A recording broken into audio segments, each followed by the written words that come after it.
Here at the Mass State Lottery, we're known for our monster wins. But there's no bigger win than the $1 billion we provide each year to support all 351 cities and towns in Massachusetts. In our game, we know that supporting local businesses and helping communities is how we all win. Because at the lottery, we're all playing for the home team. The Mass State Lottery. Welcome to the state of winning.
Resiliency. That's been the theme of Hyannis' young summer. After bouncing back from Friday's home defeat last night in Cotuit, the Harbor Hawks return to the friendly confines of McKeon Park to face the Chatham Anglers, not to recover, but to protect their turf and keep momentum rolling. Hello, everyone, from inside the broadcast booth. I'm Max Schwartzberg alongside Giovanni Collada and Graham Nash. Welcome to Harbor Hawks Baseball.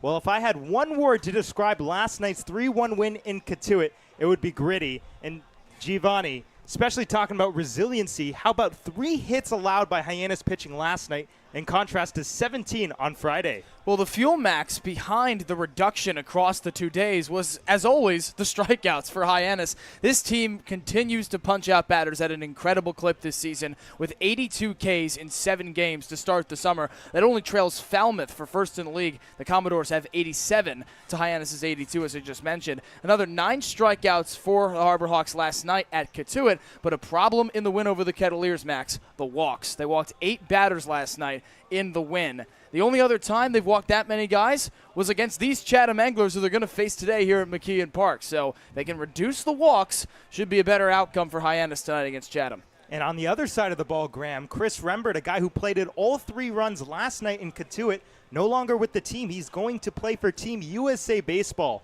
So the Harbor Hawks going to be looking to other guys for offensive contributions. That's absolutely right. Chris Rembert was in by far the best form of any hitter in the lineup for Mitch Carricker, hitting over 400 for the handful of games that he did play in the Cape League. That included a 4-for-4 night last time Hyannis was here against Wareham, and then a 2-for-4 night yesterday at Cotuit with 2 home runs. This guy was absolutely unbelievable. We saw those 2 home run balls come off his bat, and we were like, are you kidding me right now? It was hit so hard. He was seeing the ball so well. So some big names are absolutely going to have to step up. And you think of some of those names. You might think Miles Bailey. You might think Von Lackey. However, neither of those 2 guys are actually starting for Carricker tonight. So we're going to have to see some other names, some other faces step up big, including a first baseman that is the newest face, I guess you could say, of any of the guys in the lineup. Well, I was able to catch up with manager Mitch Carricker before the game. Max Schwartzberg here with Hyannis manager Mitch Carricker. Coach, a 7-7 tie last Tuesday in Chatham. What do you hope to do differently to come out on top tonight? Well, avoid the big inning, I think, was a big deal. Try to minimize, anything that they got going offensively. From a couple nights ago, trying to clean up the defense a little bit. We played a lot better yesterday, and so trying to put a full ball game together, right, on both sides of the ball is going to be really important. And you got a new first baseman today in Gabe Camacho. What type of impact are you looking for from him? Yeah, Gabe's been around most of the summer, just kind of waiting his turn, and he's shown some tremendous BP, taking a really good infield outfield. So hopefully he can get off to a good start. Absolutely, and then the pitching remains dominant. The walks have been a bit high. What does Evan Blanco need to do to stay in the zone tonight? Yeah, Evan's been really good. He's a veteran guy. He's pitched a lot in his career, and so really happy we're giving him the ball tonight. I think, again, like you said, let's command the strike zone with a couple pitches and see what happens. Let our defense work, and that put us in a good position to win. All right, thanks so much, Coach. Thank you. And as Carricker said, Graham, Camacho's been with the team for a while, and that can only play to his advantage. I think that's absolutely right. He's been taking BP with this team for a long, long time. He has been practicing with them for probably even longer. It's clear that he's comfortable with this team, that he's had enough time to build a camaraderie, a sense of belonging, and that is so big for a new player's comfortability when he first steps into the lineup. And this guy's had an unbelievable BP so far this summer. So many fans, so many workers, so many people here that are excited to see Camacho take his first live AB because he has been blasting it over the scoreboard. An unbelievable hitter. It is going to be so much fun. And our own Ava Fernandez was able to catch up with Camacho before the game. Ava Fernandez here with Gabe Camacho from University of California, San Diego. And Gabe, you've been practicing for about a week now. What kind of approach are you hoping to just bring to the plate tonight? Yeah, I'm just going to be aggressive, get my pitch and, not miss it. And, yeah, I'm excited. I'm excited and blessed for this opportunity, so I'm just excited to get out there and start playing again. Yeah, and fans got to see you do the pie eating competition, so a little bit of your personality. Yeah. What are you hoping that they kind of learn from your game tonight? Yeah, just play free, and I like to have fun and, just enjoy the time with my teammates and get to know some of these guys over the past week or two. So, yeah, just I'm a free and loose guy. Yeah, that's awesome. Well, good luck tonight. Thank you. Appreciate it. Perfect. Thanks very much, Ava. First pitch between the Harbor Hawks and the Anglers coming up in just a moment.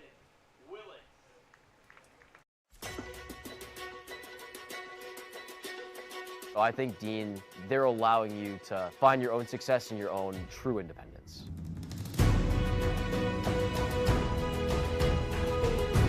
Dean is a whole group of all different kinds of people and communities. Since I've come to Dean, I've learned a lot of time management skills. Our community is especially tight-knit, and the majority of our students live on campus. And you are guaranteed 4 years of housing while you attend Dean.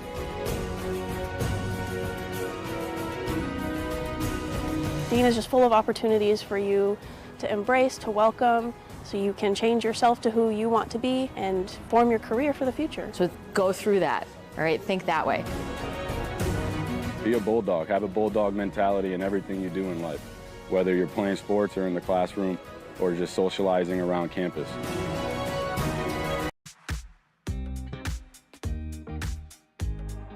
When it comes to delicious food, the best place to start is with great appliances. And Cam Appliances is your one-stop shop for any budget with brands like Thermador, Viking, Bosch, GE, and so much more. Cam Appliances, sales, delivery, installation, and service in the heart of your home with locations in Hyannis, Nantucket, and Hanover.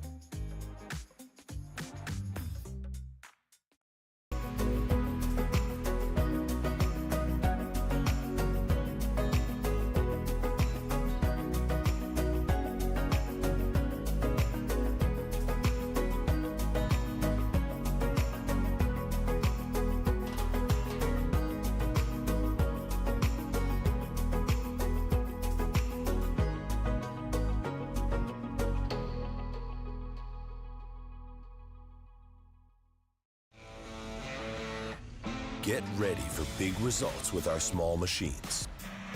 With more power, performance, comfort, and savings, they're ready for every job. And we're ready with plenty of inventory, the best support in the business, same-day parts availability, and locations across the Northeast. So you can always be ready to work. Milton Cat, always ready.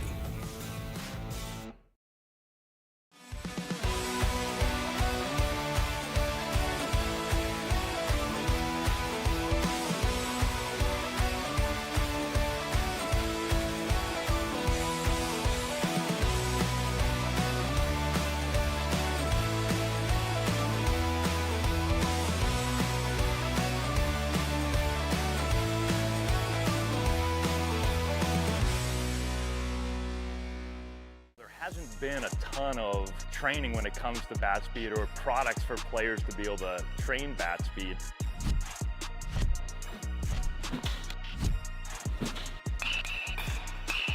You can improve your bat speed and reach your goals working 10 to 15 minutes a day on this a couple of times a week. That's a no-brainer for every player. Local source.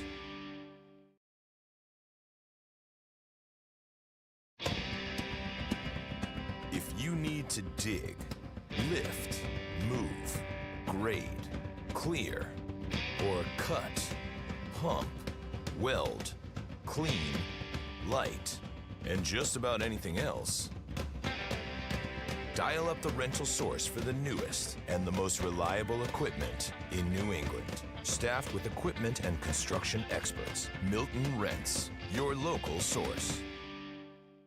If you can dream it, if you can cruise in it, if you can summer in it, fish from it, or take it for a day at the beach, we can protect it. The Baldwin Group, protecting the possible. Here at the Mass State Lottery, we're known for our monster wins. But there's no bigger win than the $1 billion we provide each year to support all 351 cities and towns in Massachusetts. In our game, we know that supporting local businesses and helping communities is how we all win. Because at the lottery, we're all playing for the home team. The Mass State Lottery. Welcome to the state of winning. This will be your college. This will be your home. This is where you will join a community that supports you, cares about you, pushes you, cheers you on, challenges you, inspires you, helps you reach your dreams. Open your eyes to opportunity and your mind to possibility. Your future begins here. Make a difference. Leave your mark. Break the mold. Be a leader. Achieve unimagined heights.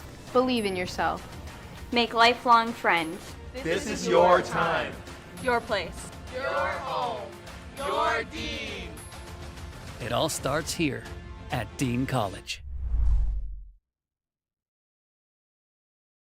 Owning a home means you can protect your family and put down roots in a community you care about. It gives you a place to celebrate the joys of daily living and be together during tough times. But for many on Cape Cod, home ownership is slipping further out of reach. Help make sure the American dream is available to the teachers, public safety professionals, and all the other people who make the Cape a special place. Visit capehousingmatters.org to find out more.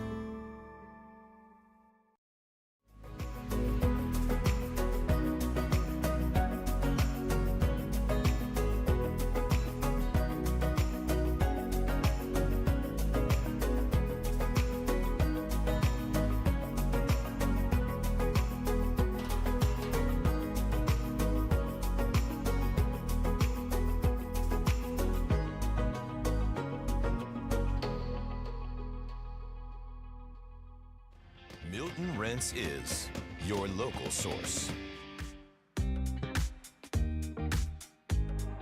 When it comes to delicious food, the best place to start is with great appliances. And Cam Appliances is your one-stop shop for any budget with brands like Thermador, Viking, Bosch, GE, and so much more. Cam Appliances, sales, delivery, installation, and service in the heart of your home with locations in Hyannis, Nantucket, and Hanover.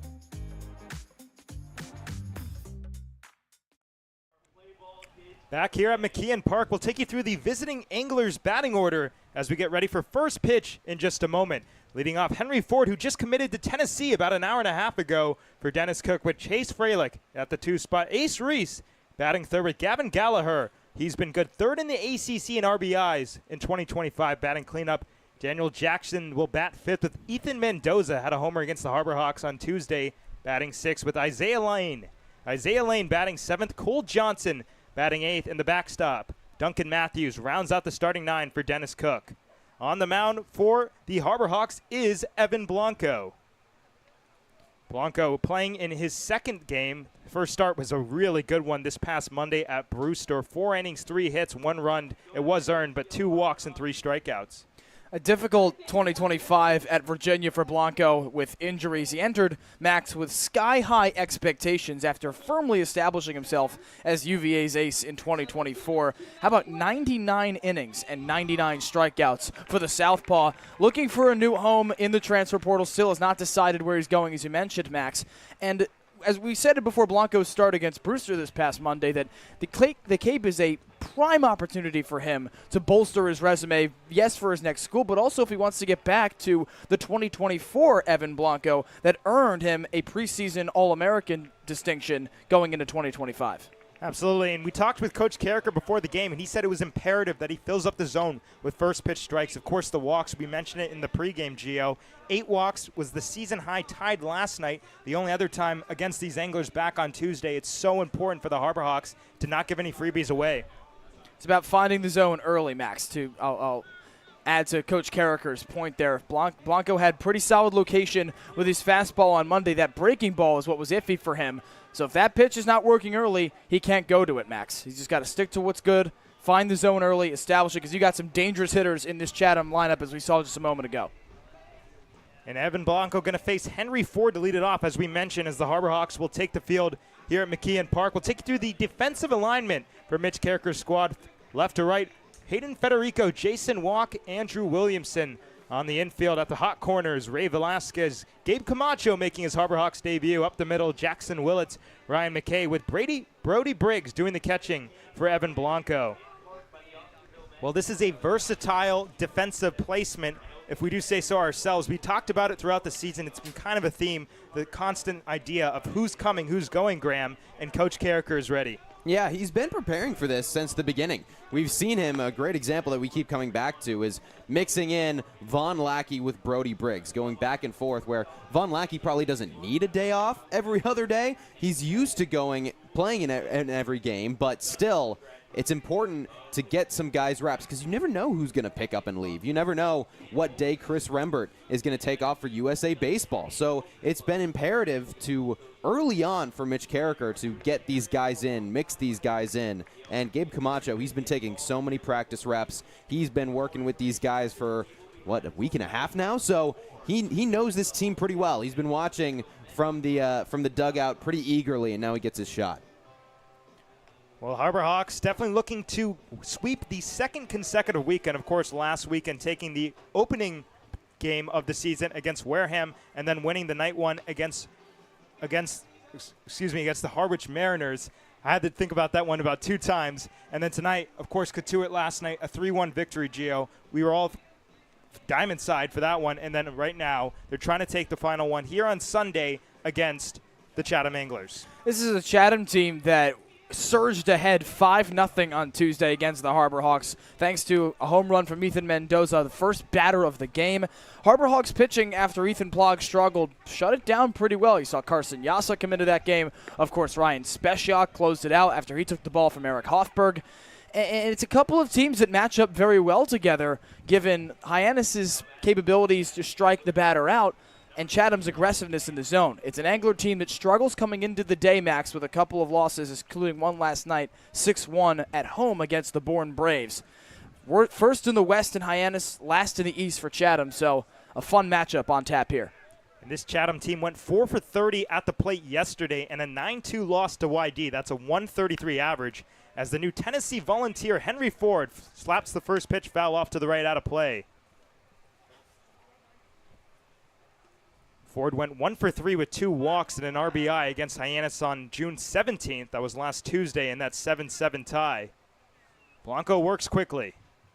Pick, swing and a miss. High breaking ball.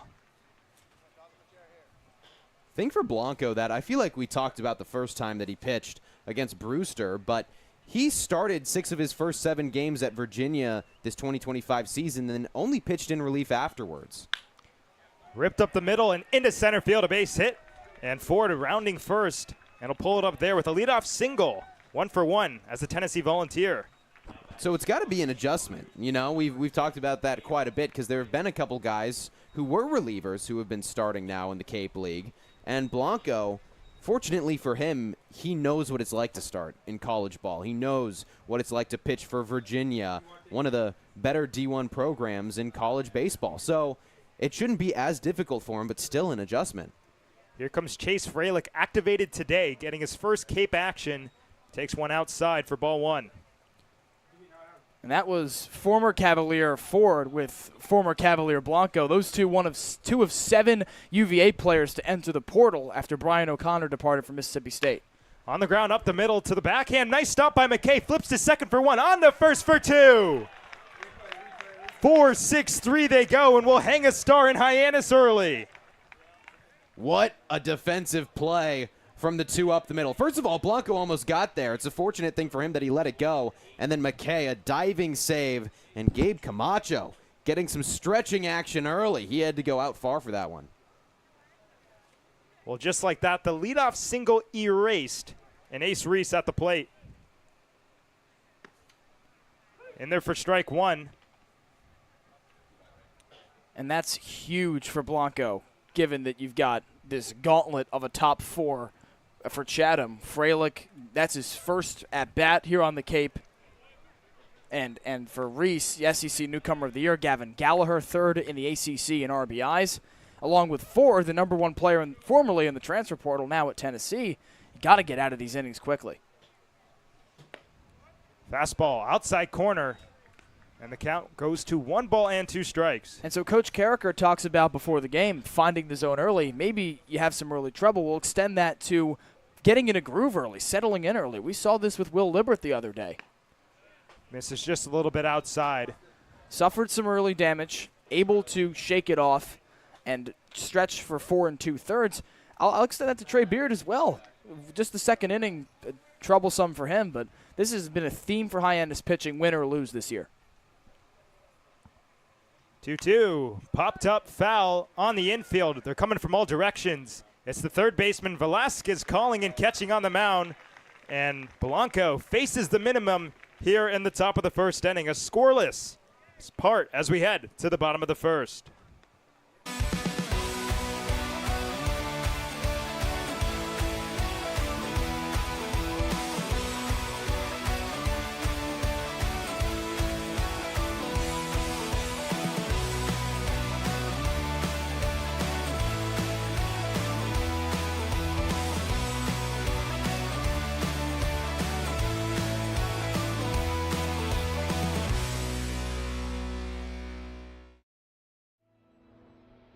Your future begins at Dean College. Make a difference. Leave your mark. Break the mold. Be a leader. Achieve unimagined heights. Believe in yourself. Make lifelong friends. This is your time. Your place. Your home. Your Dean. It all starts here at Dean College.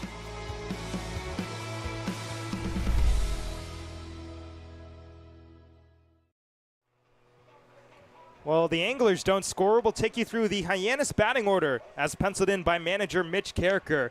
Matt Mura at that familiar leadoff spot with Andrew Williamson batting second. Jackson Willits batting third with Raymond Velasquez at cleanup. Gabe Camacho making his Harbor Hawks debut. He was eighth in the Big West in on-base percentage in 2025 with Hayden Federico batting sixth. Ryan McKay, that nice double play, batting seventh. Jason Walk out of the eighth spot. And Brody Briggs rounds out the starting nine for head coach Mitch Carricker. Well, on the hill for Chatham is Ryan Borberg.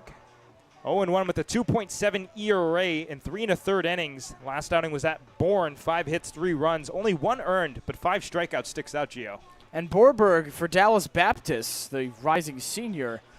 The Patriots won each of the last 9 games he started this spring. Impressive stuff as he comes to the Cape after already making a start. We saw those stats.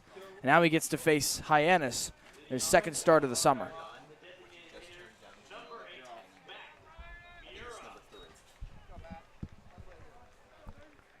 Well, Matt Mura has been red hot at the plate, average over 300.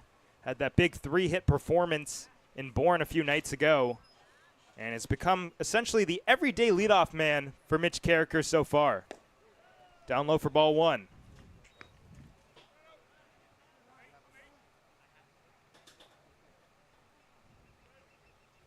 You're a 5'11" rising senior at Hawaii, a Rainbow Warrior. Right on the outside corner, so count even up at a ball and a strike. He has been so good. That game at Katuitt, only the second where he's been held hitless, but he has at least drawn a walk and gotten himself on base every game of the season. Fisted right back to the mound, and a nice catch by Borberg. 1 up, 1 down here in the last of the first. That's the one add I was going to make to your stat there, Graham, is that he's been a little swing happy at times this year. He worked walks early in the season, but the last couple of games we've noticed more aggression at the plate. We saw it there, swinging at the breaking ball, clubs it right back to Borberg on the mound, and that's a great start for the Chatham left right-hander. Get the arm-handedness there. Williamson, first pitch in there for strike one. Williamson held hitless yesterday. He did walk back in the first inning, but that averaged at just 182 in the early goings. Did pop the first home run for the Harbor Hawks. And a big swing and a miss. For each Harbor Hawks home run hit this season here at McKeon Park, $50 is donated to the Family Pantry of Cape Cod by Monomoy Real Estate and Construction. And Pretty Picky Properties select vacation rentals. Pretty Picky and Monomoy, the team with everything you need to hit a real estate home run on Cape Cod. Williamson rips it. Oh my goodness, look what I found at the mound. A serendipitous catch. And 2 outs in the inning. That's 2 in a row that have gone right back to Borberg. That one hit a little bit harder than Matt Mura's, required a little bit more quick instincts. And man, that was like a cat. What are the odds of that? 2 lineouts to the pitcher to start the game, as we'll take a look at the defensive pairs for Dennis Cook's squad. We'll do that right here with Reese in left, Ford in center, Jackson in right, Gallagher, Lane, Mendoza, and Freilich on the diamond. Matthews catching Borberg as ball 1 to Jackson Willits. This is the first time that Willits gets to play here at home after joining the team for the game at Bourne on Thursday. Cape League All-Star with Falmouth last year. Right in there for strike 1. And we one of 2 Oklahoma newcomers that have infused some nice discipline at the plate for Hyannis, much needed. So count moves to 2-1, and Willits in the early goings, a .444 average through 3 games.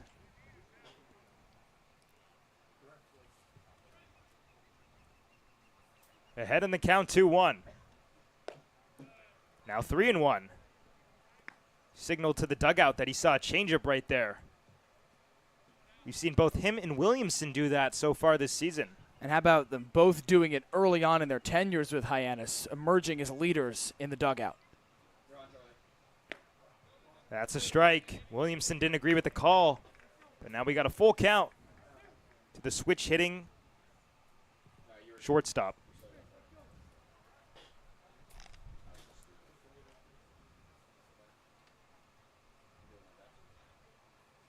There's a drive to right, deep and far, but it's foul out ahead.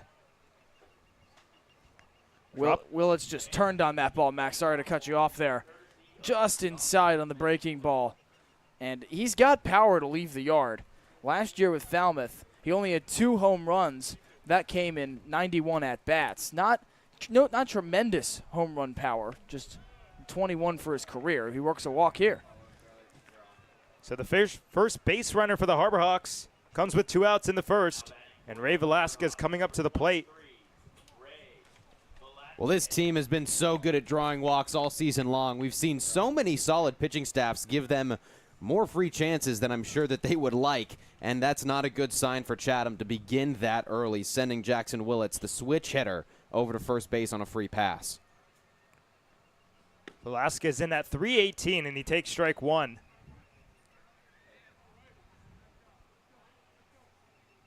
The Vanderbilt transfer now at Austin Peay.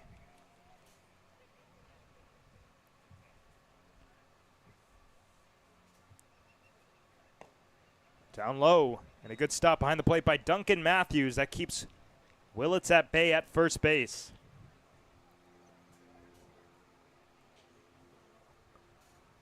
Borberg, a rising senior at Dallas Baptist.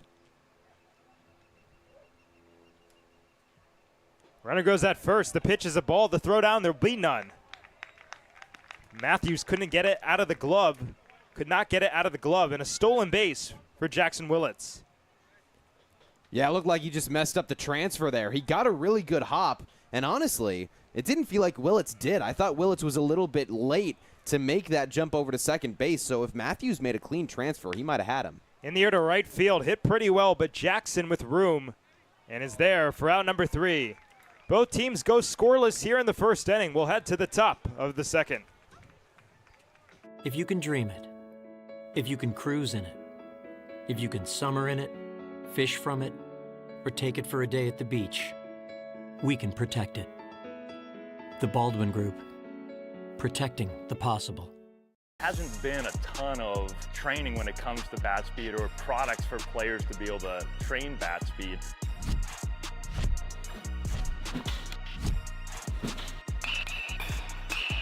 You can improve your bat speed and reach your goals working 10 to 15 minutes a day on this a couple of times a week. That's a no-brainer for every player. Cape Cod 5 is proud to be the official banking partner of the Cape Cod Baseball League. Cape Cod 5 offers a broad range of financial products and services tailored for every stage in your financial journey. Reach out to us. We're here to help. The lights at McKeon Park stay bright all season long thanks to the Knack Cape Cod. The Knack offers 2 locations, Hyannis and Orleans, both offering delicious burgers, tacos, sandwiches, and more. Visit theknackcapecod.com to order online today. The Knack Cape Cod is proud to be the Light Up the Park sponsor of the Harbor Hawks all season long. Top of the second inning here at McKeon Park. And both teams go down scoreless in the first. Evan Blanco back out on the hill after an economical first inning. Had a nice double play started by Ryan McKay. A little 4-6-3 action, and then Ace Reese popped out to Ray Velasquez, so he faced the minimum. And Gavin Gallagher going to lead it off here in the second. Yeah, well, the Tar Heel Gallagher, the first of a gauntlet in this inning with Daniel Jackson and Ethan Mendoza due up behind him, Max. Mendoza torched the Harbor Hawks right out of the gate the last time these two teams met on Tuesday. That was a 7-7 tie, of course. But a first-inning home run for Mendoza and then a double in his next plate appearance in the second inning. So it's going to be tough sledding for Blanco here if he can't make quick outs in this game. Only 10 pitches thrown in the first inning for Blanco, and he gets a fly ball to right field. Williamson on the run into foul territory, still going. He will get there. 1 up, 1 down on 1 pitch. Well, there's a quick out for Evan Blanco. He leaves the breaking ball just out on the corner, and Gallagher a tad behind it. Great run from Williamson as well.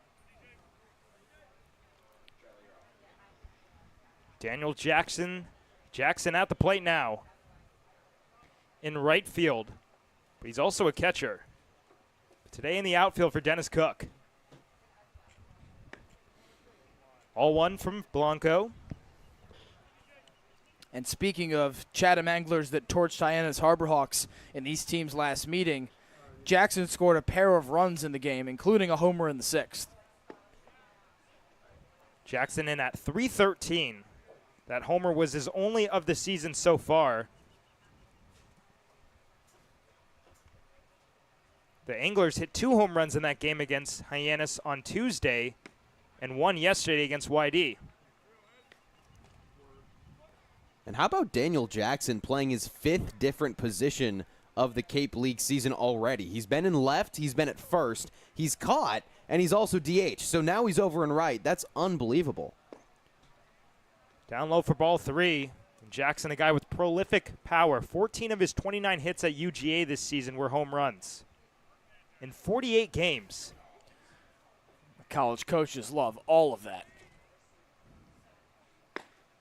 3-1 outside and a walk.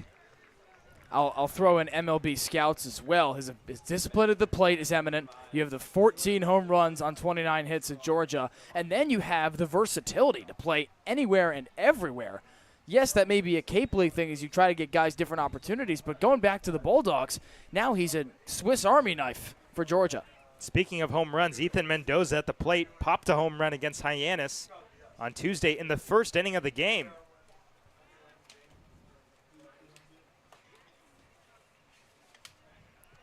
That was a solo shot to lead it off for the Anglers.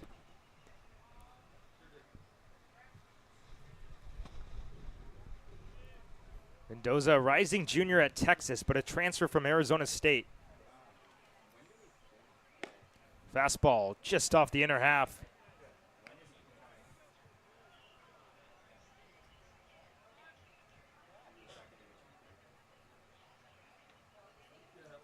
Mendoza just at 226 this summer, but he has slugged very well. Gets nothing but air on the 1-0, so count even 1-1. And Blanco looking to battle back. Blanco's already gotten some really good swings and misses from this Anglers team. He's moving the pitches well. He's had a couple balls, couple inside, but for the most part, his control looks good early. Another ground ball to second base. McKay flips to second for one, on to first. And it gets off the glove of Camacho. It rolls towards the dugout as Mendoza stands on second base with what will be an E3. That's a shame for Ryan McKay, who turned that incredible double play in the first inning. He's robbed of another one here by Camacho. But that's not to disdain the start for Evan Blanco, Graham, as you mentioned before that. This can be a transcendent couple of weeks for him on the Cape, given all he's endured in his career. And this start is imperative for him, as we mentioned at the top of the show. He's got to work his way out of the damage that Camacho's put him in with Mendoza on second. And it was also not a great thing for Blanco. After Camacho missed that snag, he was kind of hopping up and down. He couldn't believe it. He thought he was out of the inning. But to the point of the next college coach, wherever he decides to land, of course, he is in the transfer portal. And if for his MLB aspirations, this is exactly what they want to see. Can you work out of these situations if you work yourself into them? Isaiah Lane takes strike one. Rising junior at USD, a transfer from Oklahoma, but he's a local boy from Chula Vista, California. That's in the San Diego County area.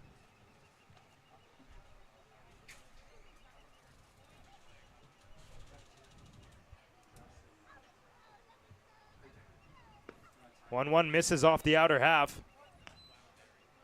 Blanco just looks to jump ahead of hitters. As we mentioned, Mitch Carricker talked prolifically about the importance of putting yourself in advantage counts. Only the one walk so far, but we are in the second inning. And Blanco's done a great job outside that walk when he's been ahead in counts this game. On the hands and popped up into shallow foul territory. Camacho might have redemption, but McKay calls and catches it right on the line to put away the Anglers. Well, Chatham doesn't score here in the top of the second inning. We'll head to the bottom half on the Harbor Hawks Baseball Network. You can make any bat feel lighter by adding a velo puck knob. Instead of having to go get a whole entirely new bat, you can simply add the puck to it. Players can use this with any bat. It's basically going to shift the weight of the bat a little bit more towards the hands. Players are able to hit the ball a lot harder just by simply adding the puck on.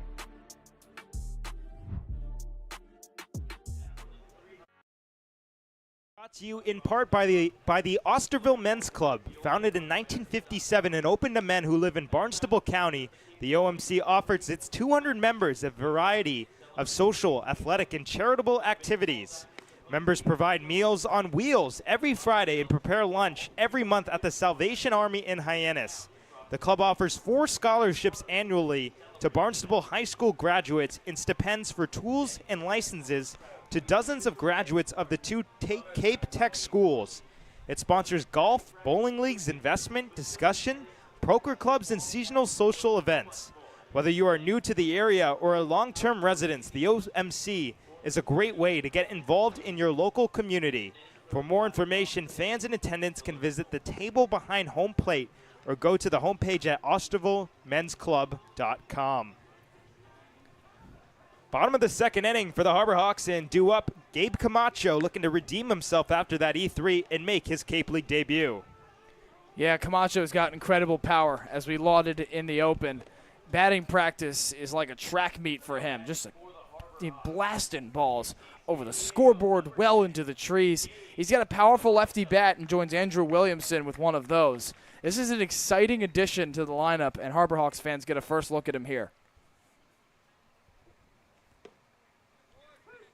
Take strike one, didn't agree with the call. Out of La Costa Canyon High School in San Diego County. 0-1 is ripped to right, and that's in for a base hit. Well, a good start to the tenure of Gabe Camacho, and a leadoff single gets the Harbor Hawks started here in the second. And that's got to feel so good after taking BP for so long and not getting that live AB until a couple games into the season. I'll tell you what, I think him having to wait for that first live at bat probably did him some good. Just, he's been so eager. He wanted to get that first swing. He wanted to get that first base hit. So I would imagine his mind was pretty clear that he was just excited for the opportunity. There weren't too many mental or, thoughts about his technique. Check over at first. Hayden Federico at the plate. Federico has seen a little bit less playing time as of late, at least if you compare it to the start of the season. The average at just 143, but the OBP well over 400 with all the walks that he draws.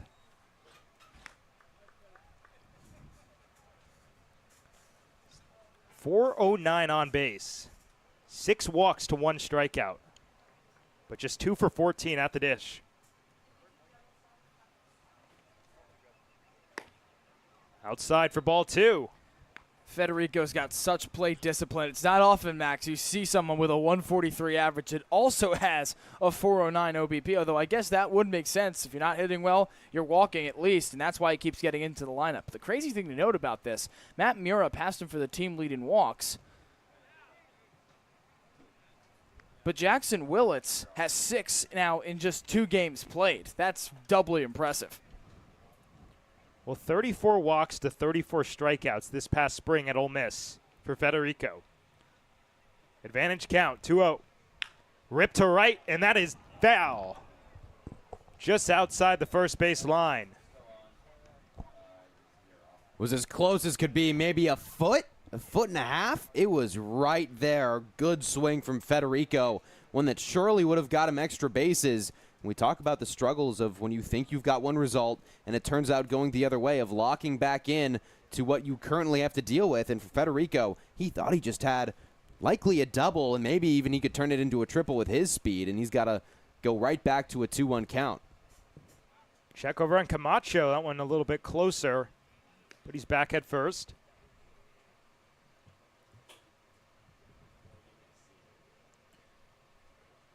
Center fielder forward, shaded in left center, so lots of green grass in right center. Breaking ball up top, 3-1.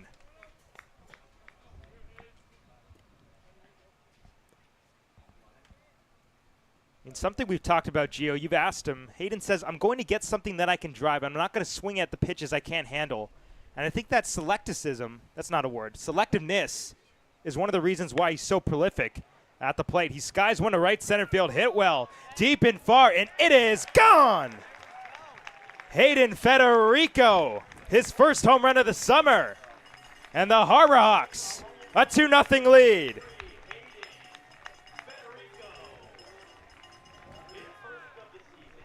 Well, Max, you said that he told me, which he did, that he's going to get something he can drive. He just got something he could drive from Ryan Borberg. Right over the plate, puts a good swing on it, and that's got to feel good for Federico, folks. Look at this ball, just absolutely tattooed from the switch hitter. As we wait for the home run to come up, but you take my word for it, folks. That's going to be the thing that makes Hayden Federico continue to up that average, in addition to that already high on-base percentage. McKay takes upstairs. And just in case you guys don't notice, there is no puck on the bottom of his bat. And Graham, you could tell the story in just a moment. McKay ahead 1-0. Slaps it foul off to the left, out of play. Yeah, the last time that McKay played, which was here at home against Wareham, he got a hit, went over to first base, said he noticed after he swung that the puck fell off, but just thought to himself, oh, I'll get it on my way back. Came back to look and couldn't find it anywhere. So he said that he's just taking it as a sign from God, that he just thinks he needs to play without the puck. He said earlier in the season that he hasn't been late to a single pitch all year with it on. So this is going to be an interesting first at bat. On the ground, up the middle into center field. And McKay looks to be doing just okay without that puck. Sure wasn't late to that one, Max. Just a perfect swing at a breaking ball from Borberg. No mound visit yet. Due up. No one in the bullpen for Chatham. This damage for Ryan Borberg. 30-degree launch angle on the homer for Federico as well. As you see it here, it goes 100 miles per hour off the bat, 386 feet. Chris Rembert had a home run at 104 miles per hour off the bat last night, 1 of 2 in Catuit. Harbor Hawks are swinging for the fences. And you know what, boys? 30 degrees. That's pretty dang close to that 29.6 we talked about all last week. Picture perfect. Switch hitting Jason Walk at the dish. Third baseman Gallagher is in. Runner goes at first. The pitch is thrown down, and nobody covered the bag at second base. The throw was wide right as well from Duncan Matthews. A bit late to spring out of his crouch there. He just kind of lobbed it over his pitcher's head. And it was the second baseman Mendoza that came all the way from his post in shallow right, his heels on the grass to cover it. McKay slides in easily.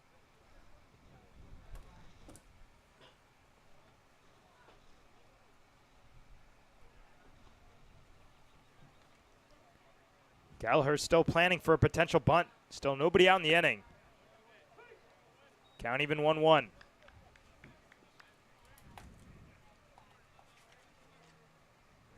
Walk didn't play yesterday. He did play back in Bourne.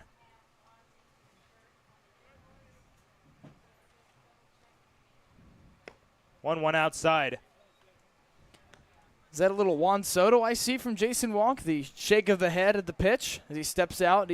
And our assistant general manager, Megan Swedson, told us that the guys have loved his approach at the plate. Head 2-1 here. In the air to left field.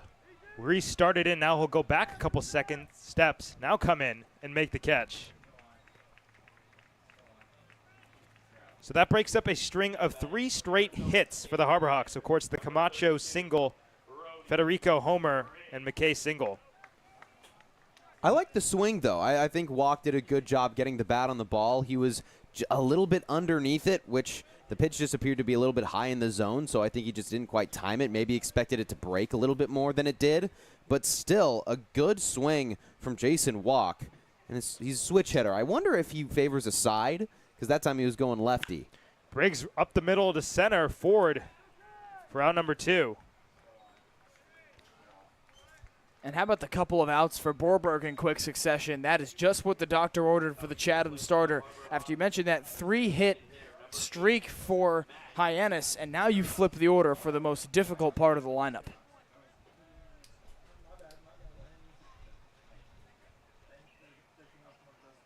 So the tail of the tape on Federico's home run, 386 feet, 30-degree launch angle, 95 miles an hour off the bat. A 2-0 Hyannis lead here in the last of the second inning. Mura, big swing at the first pitch. This game started with back-to-back lineouts to the pitcher, Borberg. And I got to say, that is not a likely thing to happen. Not at all, Max.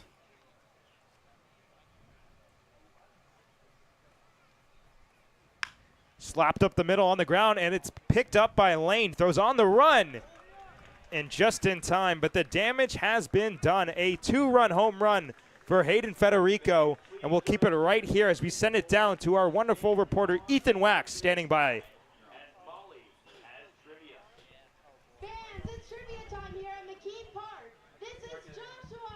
Is he on the board? Your question today is, who is the tallest Harbor Hawk? Carson Yassa. Carson Yassa, B, Miles Bailey, or C, Eric Hoffberg? A. That's correct! Thanks for participating in trivia! Well, we'll hear from Ethan in just a moment. We apologize for that. Maybe a couple difficulties with the mic. But we're heading to the top of the third inning, and we have a new baseball game, boys. 2-0 Harbor Hawks the lead here as he's set to face 8-9-1 Cole Johnson, Duncan Matthews, and top of the order Henry Ford for Evan Blanco. Well, we said at the beginning of the game, Max, that some other Harbor Hawks were going to have to step up with the loss of one Chris Rembert, who was on an absolute heater at the plate. And 3 hits in the row from the bottom half of the order. That's exactly what Mitch Carricker was looking for. Camacho with a single, Federico, the 2-run blast, and McKay with a single of his own. So that is going to be huge. If 5 and on can get on base, can get hits early in the game when 1 through 4 isn't performing as well, this Hyannis team is going to thrive. Absolutely, and you got to also take it from the perspective that the team was kind of due for an all-around offensive explosion. We've seen a lot of hits strung together throughout the first couple games, but missing that big hit. We see the big hit with Federico right there.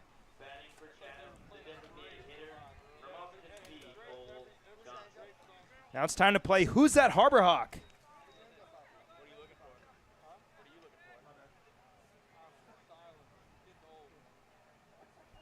So in 1993, they played in the Cape Cod Baseball League, a .371 average, OPS over 1,000, as is a big swing and a miss for Cole Johnson. Played at Georgia Tech, and then the Boston Red Sox from 1997 to 2011. I got to be honest, guys. I do not have any guesses. No idea. Zero idea. I'm not a Red Sox fan, so I feel like one of our producers Sure, is Daniel better Bonalina fit knows. for this. Well, he probably saw the answer, given that he aired it.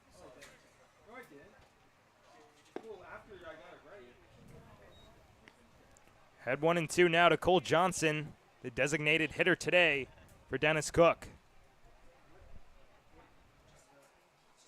Teammates with Ray Velasquez at Austin P. And he ropes this one on the ground to short. Charged by Willits, throws in time. Evan Blanco doing a really good job of pitching to contact right now. He's gotten a lot of weak grounders to stay in the infield. That 4-6-3 double play in the first. The potential for a double play back in the second. And then right there to start off the third. Just a little grounder to Jackson Willits at short. He can strike guys out, but right now that weak contact is doing him really, really well. Number 9 man, Duncan Matthews, fouls off the first pitch.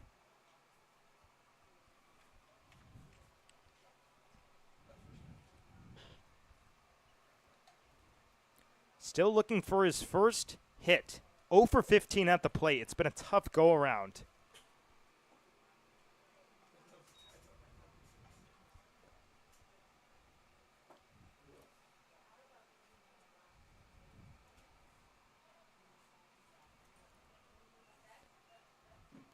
Matthews out of South Alabama, and he slaps it foul off to the right out of play. 2 home runs, 28 RBIs this past season in his sophomore campaign, OPS over 900. Looking to replicate some of that success with wood bats here on Cape Cod. And he's got familiarity with this Chatham pitching staff. His high school assistant coach at Jackson Prep in Mississippi was Chatham pitching coach and World Series champion teammate of Dennis Cook with the Florida Marlins in 1997, one Jay Powell. 2-2. Down low. So definitely not what Blanco wanted to do. Run a 3-ball count to the number 9 hitter. Does have that one walk. That was the second hitter, Daniel Jackson, back in the second inning. On the hands in, popped over to second base. McKay for out number 2. And I was about to say before he threw that ball, Max, that he's done well when he's been down in counts. You saw a couple 3-1s, you saw a couple early 2-1s, a lot of them actually through the first part of the order here as we flip it for Henry Ford. But you think about where those pitches are coming from to induce those results for Blanco. It's challenge pitches. I know you love challenge fastballs, but he's working out the breaking ball tonight when he's gone down in the count, and it's working for him so far. Henry Ford back up there for the second time today, singled to start the game, and he takes strike 1. Well, prior to his commitment to Tennessee about 2 hours ago, he was the number 1 ranked portal player. As he pops this one up a mile high into right center field. It's Williamson calling, but the center fielder, Walk, takes charge and makes the catch for the final out of the inning. We'll keep it right here. We'll keep it right here as we're joined by Ethan Wax, and this time we'll be able to hear him just perfectly well. Thank you very much, Max. After an impressive victory over rival Cotuit last night, 3-1, Hyannis looks for another strong effort from Evan Blanco tonight. The University of Virginia left-hander is off to a strong start for the Hawks. In his lone start so far this summer, he went 4 innings, giving up just 1 earned run while fanning 3. He is a very much a pitch-to-contact type of pitcher.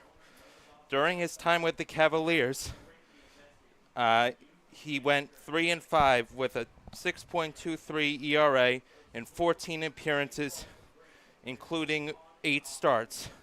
He struck out 36 batters in 39 innings. And 39 innings against 9 walks. He fanned a season-high 5 batters in a season-best 5 innings against Stanford on March 29th. He demonstrated his versatility by tossing 3 1/3 shutout innings in relief against Miami on May 10th.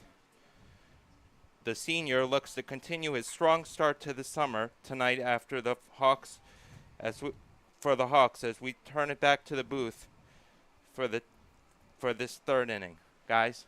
Thanks very much, Ethan, and definitely Evan Blanco looking for a good start today. He's off to a good start, as we'll take you around the Cape in terms of standings. It's never too early to take a look at what's going on Cape Cod.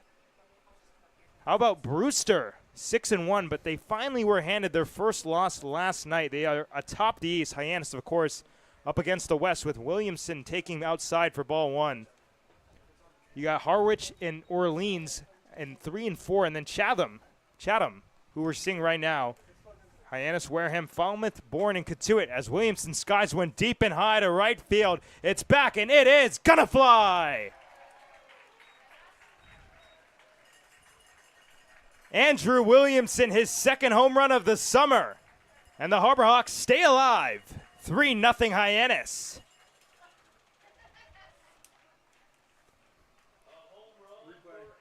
Well, that is just so good. First pitch of the at-bat, a little bit of a ambush tactic and a breaking ball left right over the heart of the plate. Andrew Williamson says, thank you very much. Takes it right to center. Pretty much exactly where his first home run ball went. Deepest part of the yard. That is a great swing. Was helped a little bit by the wind. It's blowing directly to that right center field gap, and he tanked it. Jackson Willits takes up and in. And the numbers tonight for Hyannis have been off the charts, folks. 94-mile-per-hour exit velocity. That one sails 390 feet at a 31-degree launch angle. So now a 3-0 Hyannis lead in the 3rd inning. First multi-homer game of the season. This is outside. And so they're swinging for the fences, and then there's that. Because you saw Gabe Camacho rope one 100 miles per hour off the bat. You saw Federico's at 95. Williamson now at 94. Some high numbers on these long balls. Both out to right center field where the wind is known to blow in. But these guys are strong enough, it doesn't really matter. That's exactly where Camacho hit his single. The 2 home runs have been to right center field as well, when shaded more towards the scoreboard in straightaway right center. Up and away, and that's ball 4. Jackson Willits works a walk, and you got the home run, then the walk, and things are not coming easy for Borberg. Second walk of the day for Borberg, kind of giving signs that he might not be as comfortable as he would hope to be right now in this 3rd inning. That was blasted. I mean, Williamson, he knew immediately. He was trotting down the first base line just watching it go. Borberg has to lock back in, but that's the thing with this lineup is you really don't get a break from 1 through 9. Velasquez has to wait, check over at first. And both home runs in a very similar area, that right center field alleyway. Chris Rembert's first home run here at McKeon Park of the 3 he's hit in the last 2 days. Clips the corner. Dinged right off that light post with the Osprey's nest on top in right center field. Just a shade to the right of it for both Williamson's and Federico's homers. The difference there, they were in the trees.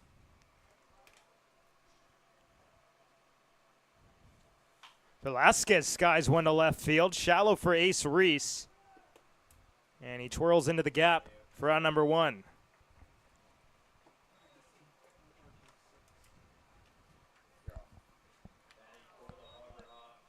Unbelievable how quickly Hyannis was able to get it back to the top of their order in this game. They've done it a lot recently. It feels like they've gone through the order for a second time around the second or third inning consistently in the past 2 or 3. They've done such a good job in these early innings of just getting a couple hits. It might not always lead to runs, but it often does. They scored 3 runs in the game at Bourne and then home here against Wareham. Scored 2 on the road at Katuitt yesterday. They didn't score any in the first day, but still 2 in the bottom of the second. That's pretty close. Willits is busy over at first base. Couple dives. Gabe Camacho back up for the second time. Singled in his first plate appearance in the second. And I had the privilege of playing against Gabe in high school. His team actually, well, not so good for me, threw a no-hitter against us as he skies one foul off to the left. Gallagher and Matthews, no play. So Gabe Camacho catching Cooper Walls, who's now at the University of Hawaii, teammates with Matthew Mura and soon-to-be Tsubasa Tommy. And they threw a no-hitter against us in high school. And let me just say, guy was throwing fuzz. Low 90s. You know, we're seeing, on average 85, 86. So that was a little bit of an uptick, and we did not respond well. How did you fare that game, Max? I went over with 2 Ks, as did most of my team. I'm just happy I didn't make the final out of the inning because that one's always the clip. Everybody posts that one to Twitter. It gets all X amount of thousand of views. That was my buddy, Carson. Yeah, he went viral. For the wrong reason. And no-hitters in high school are so difficult. And I keep coming back to Gage Wood's performance in the College World Series. 19 strikeouts for the Hawks. Didn't go their way as they lost to the eventual champions LSU. It's just so impressive to do that for 27 outs. Especially with like a no-hitter, just things have to go your way. Of course, you got to be shoving on the mound, but, just the way the ball flies, it has to be in your favor for 27 outs. You need a few lucky breaks, too. Way out ahead, just gets a piece. I guess in high school, 21 outs, 7 innings, of course, but still impressive. A no-hitter's a no-hitter no matter how long it is.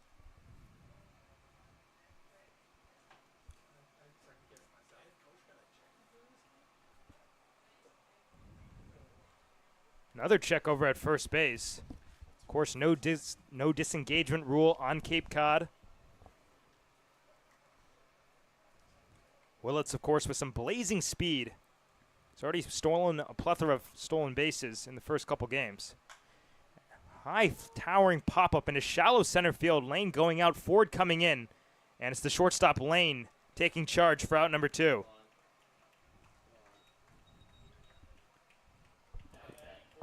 Borberg needs to show something quick to Dennis Cook and pitching coach Jay Powell.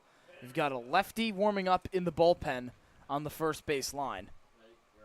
We'll see how long the Dallas Baptist Patriot is allowed to stay in this game after an early shelling from these Harbor Hawks, including the guy at the plate, Hayden Federico.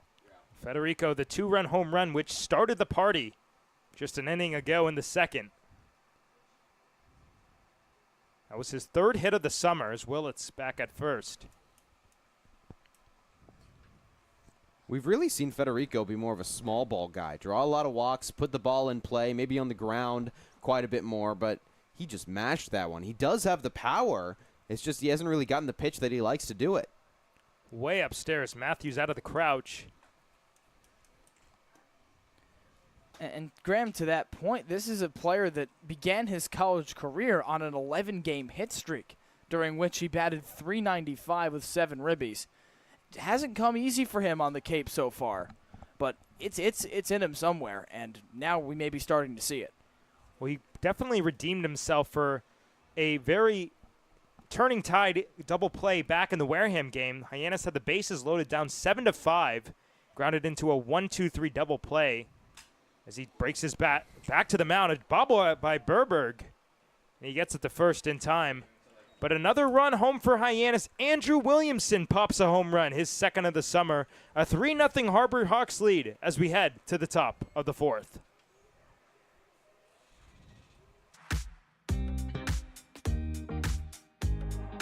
When it comes to delicious food, the best place to start is with great appliances. And Cam Appliances is your one-stop shop for any budget with brands like Thermador, Viking, Bosch, GE, and so much more. Cam Appliances, sales, delivery, installation, and service in the heart of your home with locations in Hyannis, Nantucket, and Hanover.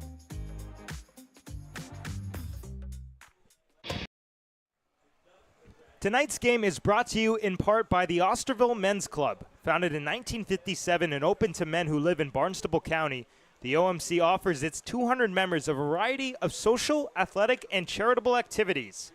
Members provide Meals on Wheels every Friday and prepare lunch every month at the Salvation Army in Hyannis. The club offers 4 scholarships annually to Barnstable High School graduates and stipends for tools and licenses to dozens of graduates of the 2 Cape Tech schools. It sponsors golf, bowling leagues, investment, discussion, poker clubs, and seasonal social events. Whether you are new to the area or a long-term resident, the OMC is a great way to get involved in your local community. For more information, fans in attendance can visit the table behind home plate or go to the homepage at OstervilleMen'sClub.com. Here in the top of the 4th inning, and Evan Blanco pitching with an even bigger cushion, now a 3-0 Hyannis advantage. And it'll be 2-3-4. Chase Freilich, Ace Reese, Gavin Gallagher, the most vicious part of the Chatham order. And Blanco's settled in nicely, Max. And with this 3-run cushion, that only eases things up. I'm interested to see how long Coach Carricker and pitching coach Blaze Martinez allow him to go in this game. In his last start against Brewster, it was 4 innings, just 3 hits. Did allow a run. He hasn't done that here yet and punched out 3 Whitecaps. So we'll see how long he's able to stretch. But I imagine Blanco, given the situation entering this game, will want to stay in as long as possible. 1-0. Popped foul over our heads. And we talked about it a couple days ago. Coach Carricker emphasizes that the more the offense is alive, the less pressure on the pitching.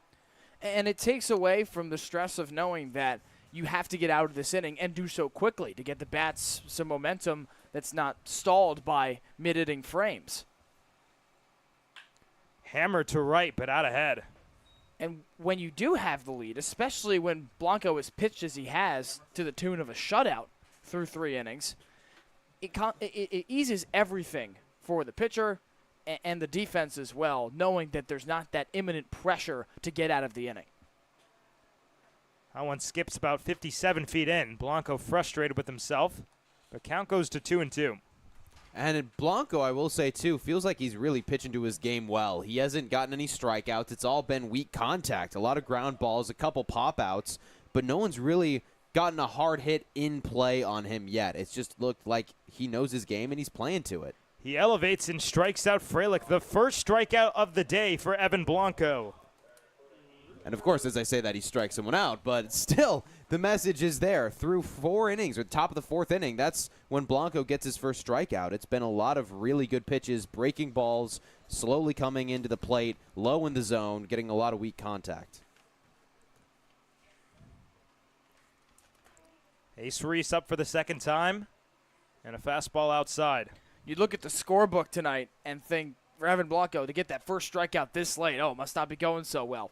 Couldn't be further from the case. He's made outs in other ways, and sometimes he's a strikeout pitcher. Hasn't had to use it tonight. Reese sends it in the air to center, walk with room for out number 2. And that's got to be so huge for his confidence going to a new school next spring after 3 years at Virginia. You don't need your best stuff. You don't need to play your game to still have success on the bump. And this is a guy that led Virginia in bullpen holds as a freshman with 8. And that goes back to the point we talked about earlier, Graham, of now holding the lead, but also doing so to fuel your confidence. Gavin Gallagher, for the 2nd time today, flew out to right to start the 2nd inning. First pitch changeup, just a bit low.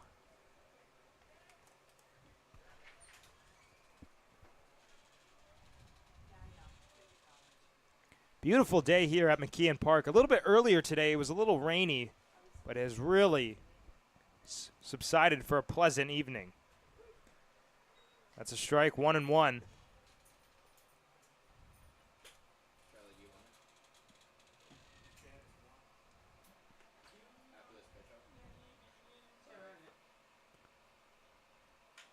On the ground on the left side, Velasquez to his left. Across the diamond for out number 3. Well, a nice, quick, and easy 1-2-3 inning here in the top of the 4th inning. A 3-0 Harbor Hawks lead. We head to the bottom half. When you need to dig, lift, move, cut, or just about anything else, then dial up the rental source staffed with equipment and construction experts. They'll help you get the right machine for the job and make sure it's delivered when and where you need it. With locations across New England and the newest and most reliable inventory, Milton Rents is your local source. When I started teaching on the Cape 30 years ago, you could buy a house on a teacher's salary. But today, teachers, public safety officers, healthcare and hospitality workers, the people who make the Cape work, are struggling to find homes they can afford. And I really worry about the kids who will follow us. I think it's time we learn to do better. If housing on Cape Cod matters to you, join us at capehousingmatters.org. It's pie time at McKeon Park. And Ryan Spechiak face first into a pie against a couple fans. I think he deserves it. Don't have a great vantage point up. We don't have a live score right now. It's Children's Night. Spechiak, no remorse. He's going after that pie. I mean, got his second save yesterday, 1 2/3. Hey, if you pitch like that, you deserve some pie. You Right, Graham? Oh, look at the battle scars. Oh my goodness. goodness. What is it? Ooh, Blueberry, raspberry? What flavor bib. is that? It's got to be a good pie. Goodness gracious. He's in shambles. Oh, man. Looks like Is he slowing down? It looks like the young man took it. I think we got ourselves a winner. Oh, get back in there, Ryan. There's more pie to be eaten. That's awesome. A photo op. So does he take the win on that? It looks like it. Well, in more important news, if you think so, Ryan McKay up at the plate. 1 for 1 with a single back in the second. He stole a base. And takes down low. And while Blanco has faced one above the minimum for the game, it's been tough sledding for Ryan Borberg, the Dallas Baptist Patriot. Pair of home runs, that single to Camacho hard off the bat brings him around. But I like the decision from Dennis Cook to let him keep going. You have arms still warming in the bullpen. Looks like a lefty due up for Chatham. But this is just his second start of the summer, and he didn't pitch terribly in that first outing for Chatham. 3 1/3 innings, 5 strikeouts, just 1 walk. So if he figures it out, it's not all bad for Borberg. Behind in the count, 1-2. McKay last played against Wareham on Friday, went 1 for 5. Reached on an error in the 9th inning and came across as the tying run in Chatham on Tuesday. Slaps it foul off to the left, out of play. And he reached on a clutch hit. It was an E4, but he hit it really hard. Right, just to put the bat on the ball is exactly what was required there. And you see what happens. He might have grounded it, but it preserved the game for Hyannis and has him at 4-2-1. Chops this one to first base. Frelick backs up and eats him up into right field. So kind of just what we're talking about. We see it again. Another hard hit ball by McKay, and he earns himself a base. Probably not by the benefit of a base hit, though. Sent it straight into the grass. It took a low hop at first, which is, I think, why Frelick wasn't ready for the high one.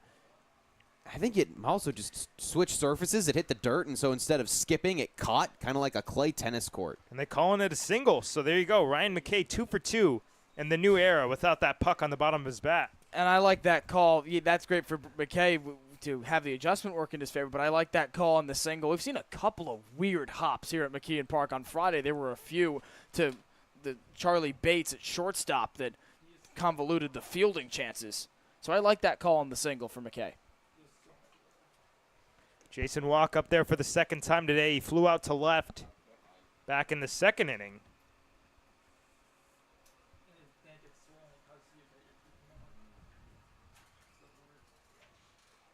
Down low, nice stop by Matthews. Once again, third baseman Gallagher playing even with the cut, anticipating a potential bunt. Of course, everybody knows the scouting report of the speedy walk.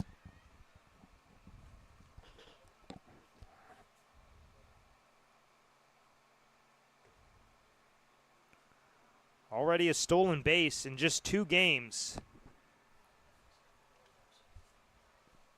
for Jason.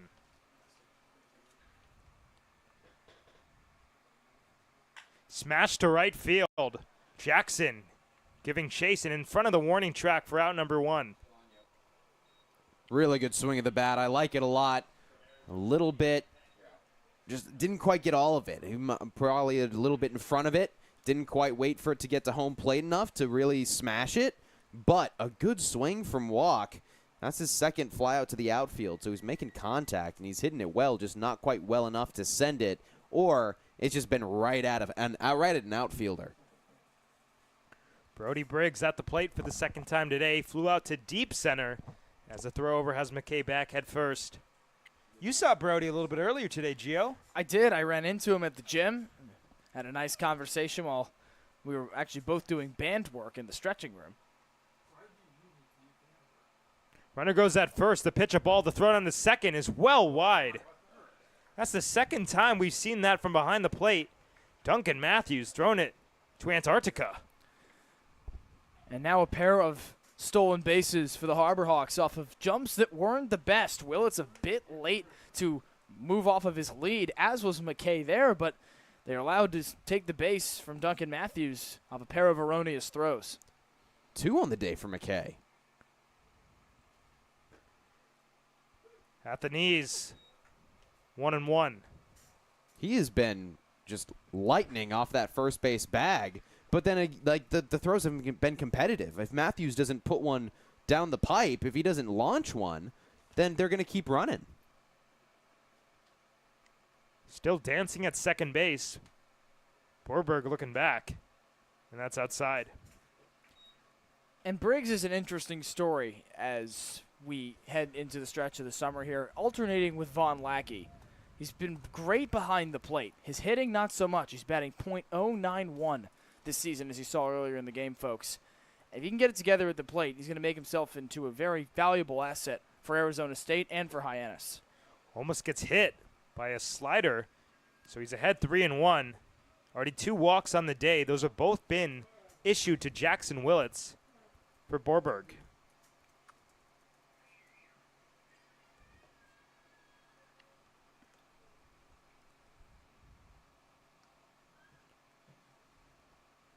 Laced to right and caught at first base by Freilich.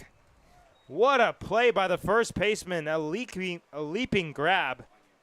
And that takes extra bases and a run away from Hyannis. And I was going to say, it felt like Briggs had some really good at-bats, just hasn't gotten really lucky. I think that's a perfect example. He roped it, dug it out of the dirt, pulled it perfectly down the first base line. It just happened to be shallow enough for Freilich to leap up and snag it. But Briggs, he's worked counts. He's done a good job with his eye, has gotten to a lot of 3-ball pitches, but whenever he makes contact, it seems to either go straight into the grass or is a play like that. Top of the order, Matt Mura. Already for the 3rd time, and he hammers the ball towards deep left center field. Reese on the run. He will not get there as McKay comes in to score. Mura into second with an RBI double. And just like that, a 4-0 Hyannis lead. Well, it's a track meet for Hyannis here at McKeon Park. And look at this piece of hitting from Mura. Ball just shaded to the outer third of the zone. Gets the tip of the bat on it and brings it around to deposit it into the left center field. McKay easily home from second base. And Mura continues his hot stretch of baseball this week for Hyannis. And that's going to prompt a mound visit for the Anglers. Just nothing going right. No runs in the first for Hyannis, but then 3 straight innings with a run. 2 in the second, 1 in the third, and so far 1 in the fourth. And that is going to be the day as Dennis Cook takes the baseball. We'll take it aside for just a moment and introduce the new pitcher when we come back from this short break.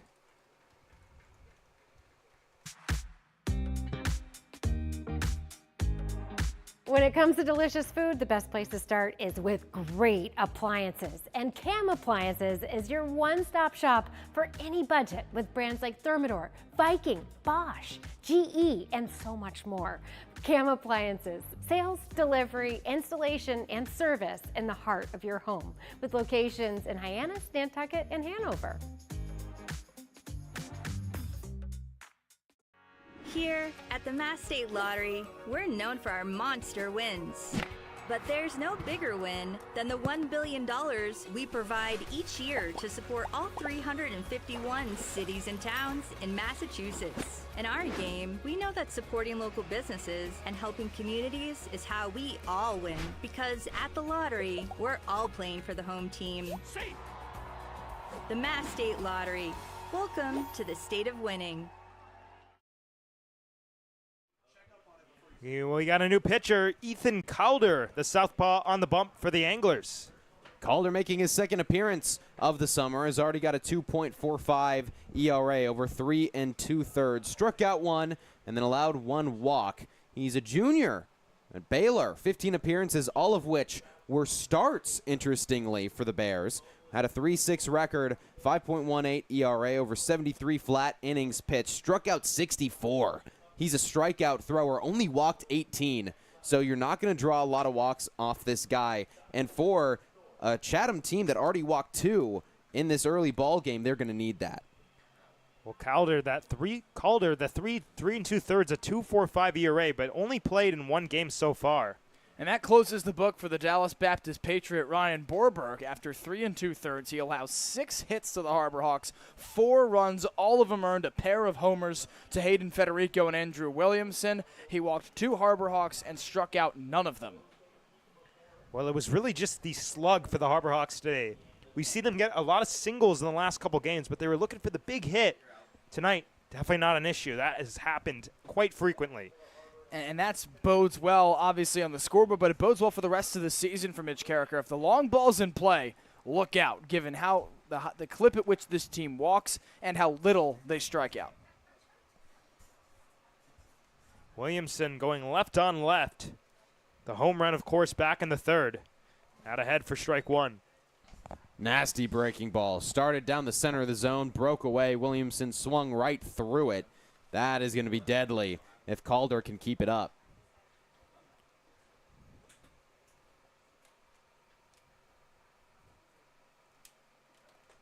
Breaking ball right on the outside corner. And it looks like that might be the bread and butter of Calder early. Yeah, he goes right back to the well. This time Williamson with a good eye, but it just caught the corner of the plate, and he takes strike 2.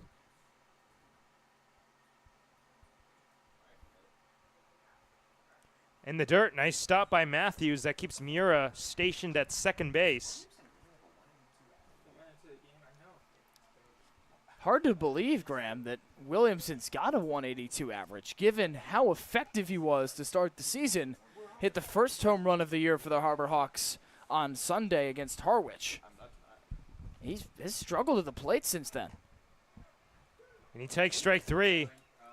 But the damage has been done once again. An RBI double for Matt Mura, and the Harbor Hawks extend the lead 4-0 as we head to the middle innings. This will be your college. This will be your home.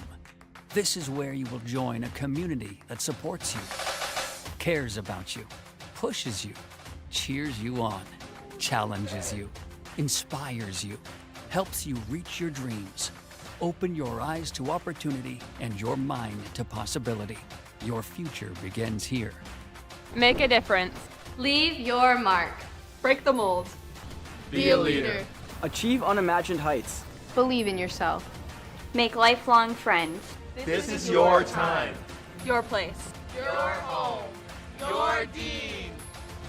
It all starts here at Dean College.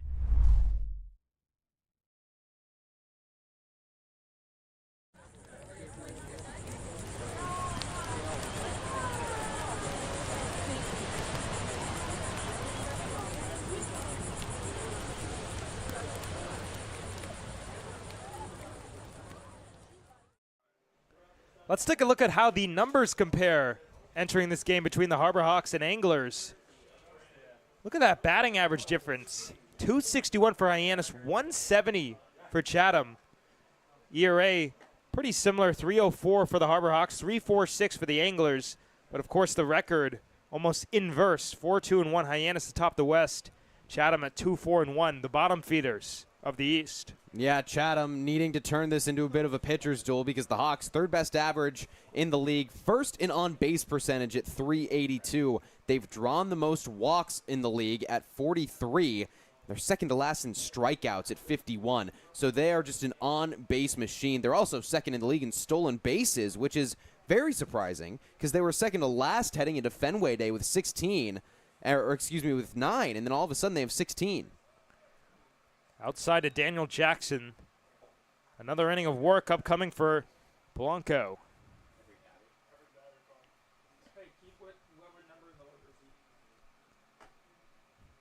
In their first strike. We keep talking about confidence with Blanco and how he's bolstering it with every out he gets in this game and throughout this Cape League summer after a difficult 2025 at Virginia. Changeup misses away, so Jackson jumps into the driver's seat ahead 2-1. And speaking of recurring themes, this is one for Blanco. He's gone down in a lot of these counts to Chatham hitters. Just faced one over the minimum, though.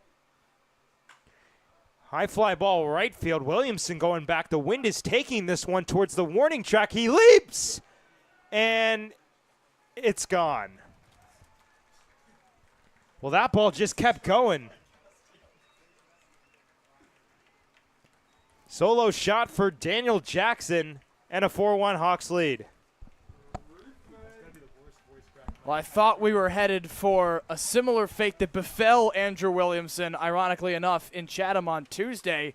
He absolutely torched a fastball to right center field, and Jackson Freeman robbed him of a home run. We get the rerun on this.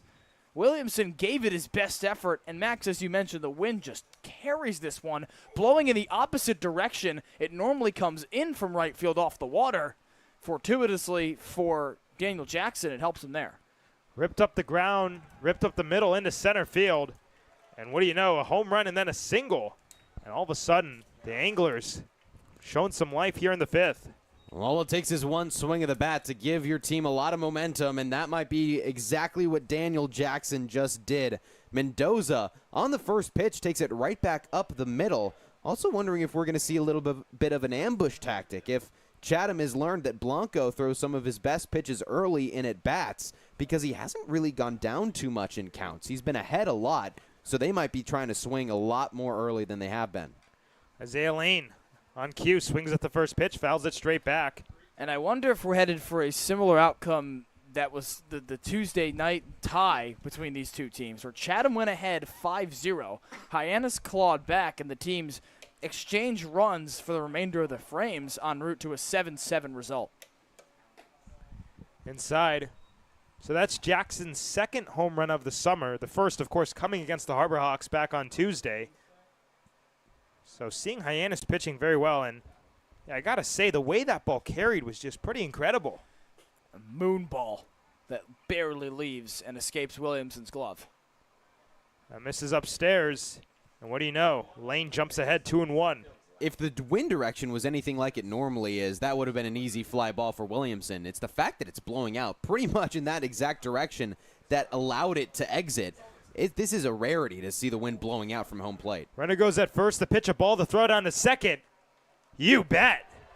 Brody Briggs, a cannon. And that single erased. Well, Brody Briggs told me this morning that he is eager to get opportunities to throw guys out. Haven't had a ton of these yet this year. Great pop time, bounces it into McKay, and just beats Mendoza's lead foot to the bag. And that is huge for Brody Briggs as he tries to cement himself as the Sun Devils starting catcher this upcoming year. 3-1 outside, that's ball 4.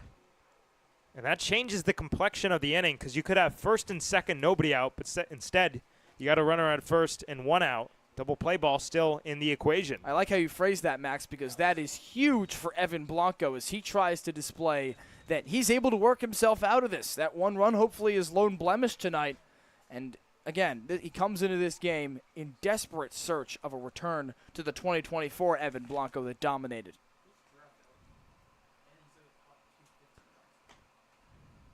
There's strike one to Cole Johnson, who grounded out back in the third inning. And that's not to say that Blanco's bad. It's just he hasn't been what he was, which was so good. Johnson just at 0.63 in the early goings this summer. And he's late. 0-2.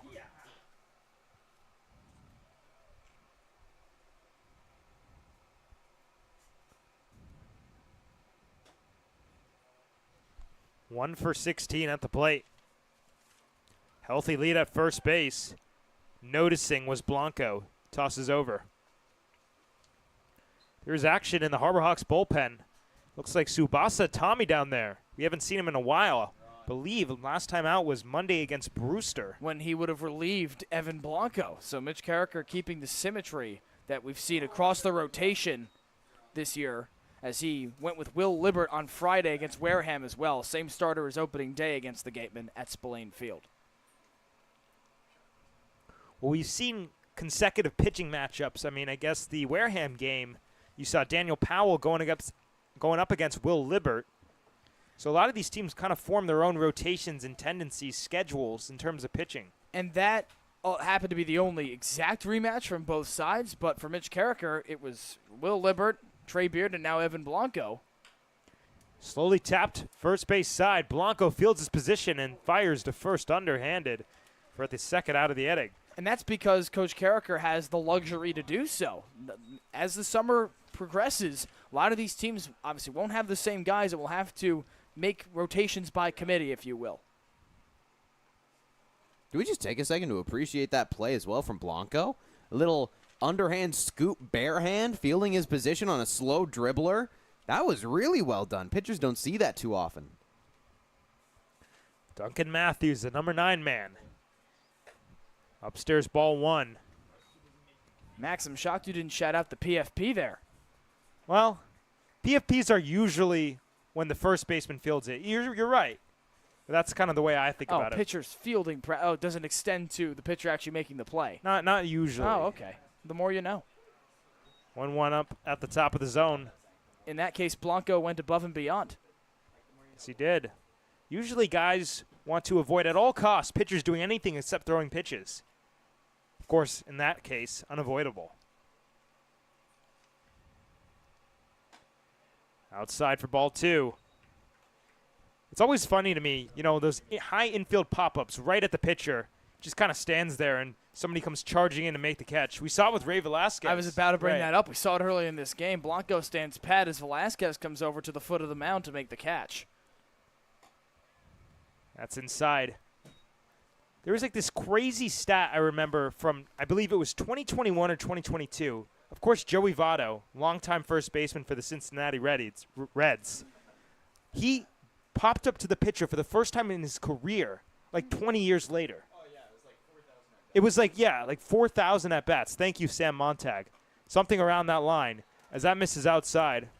Actually, definitely more than 4,000 at-bats.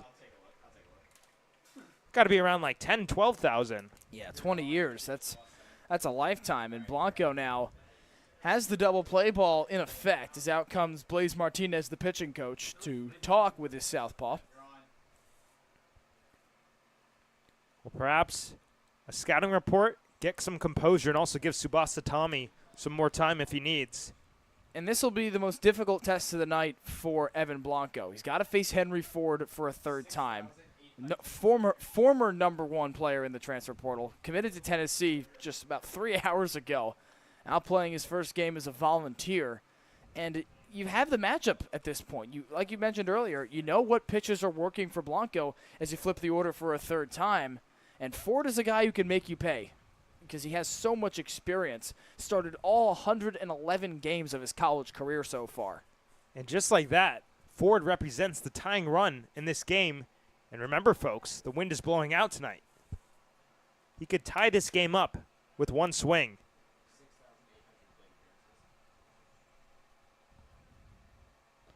Down low for ball 1.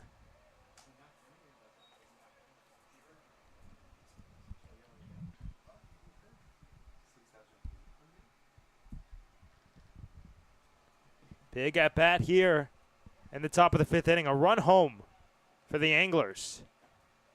Fastball missing away. 2-0 the count. And how big would this be for Blanco? Not just to get out of this here for Hyannis, but as we've continued to come back to all night long.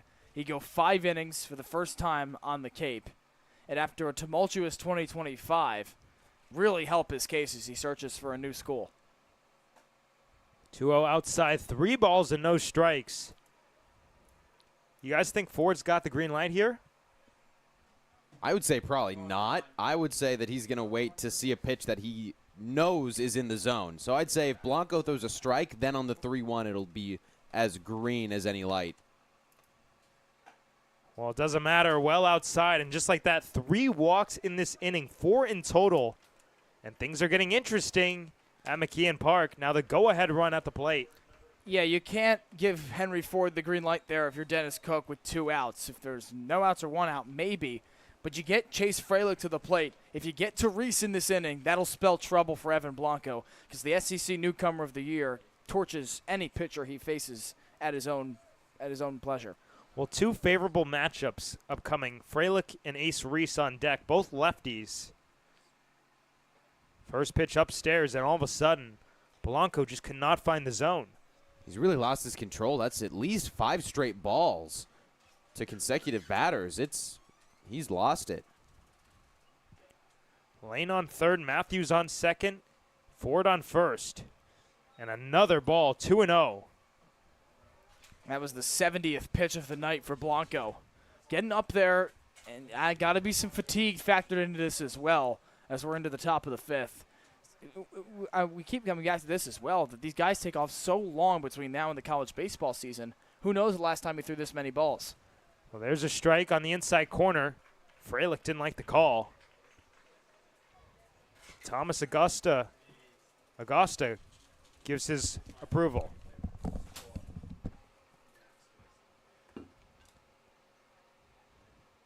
Two 2-1 right on the outside corner.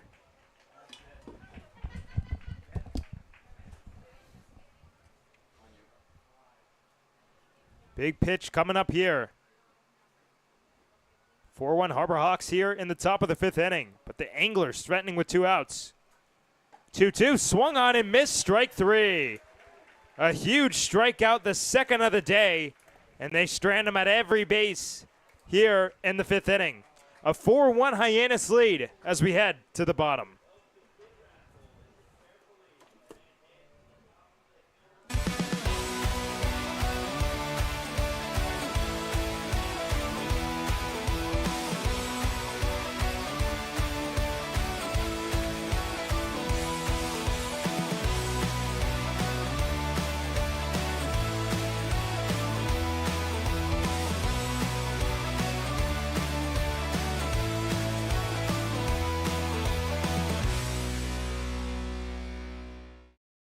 Owning a home means you can protect your family and put down roots in a community you care about.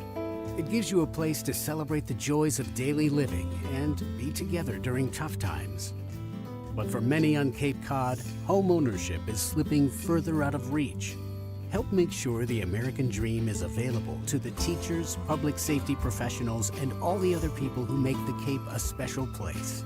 Visit capehousingmatters.org to find out more. Hey Harbor Hawks fans! Did you know the NAC Cape Cod is the official Light Up the Park sponsor of the Hyannis Harbor Hawks all season long?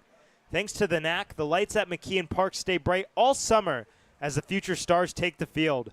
With 2 convenient locations in Orleans and Hyannis, the NAC is the perfect spot for a burger, taco, sandwich, and much more. Visit thenacapecod.com to learn more or order online. Here in the bottom of the 5th inning, a 4-1 Harbor Hawks lead over the Chatham Anglers. And Jackson Willits going up for the 3rd time today, still yet to register an at-bat, although this time batting right-handed.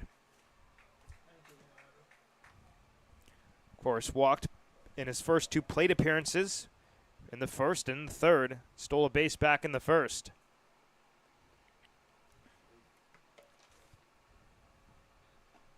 Takes it outside for ball 1. Willett switching from the left side of the plate to the right. And that indicative of a theme we've seen with him just solely, as well as Jason Walk. Misses up and away, so 2-0 the count. A bit more fluctuation in which side of the dish they bat from. Hayden Federico clearly prefers the left side given how much he's batted from there. Walk also keen to switch as well. That'll miss downstairs, so 3 balls, no strikes. And just like that, Willits might work another walk.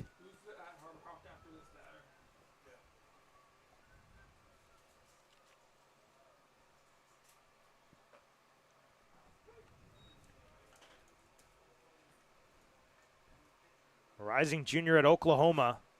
0 for 3 yesterday in Catuit with a walk. But 2 hits this past Friday in Wareham. Big swing at the 3-1. Slapped foul off to the right. So the count will run full. A nice job on the hill by Calden to bring it back to 3-2. Willits not very happy with that swing. Knew that he's just golfed it right out of the bottom of the zone and was frustrated with himself leaving the box.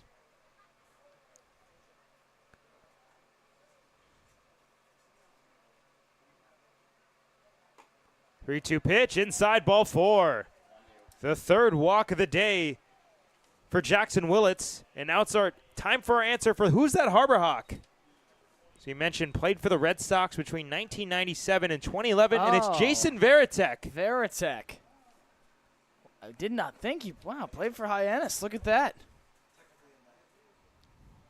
The more you know. A couple of former Harbor Hawks with great MLB The Show cards. Good switch hitting catcher option. Toss over to first.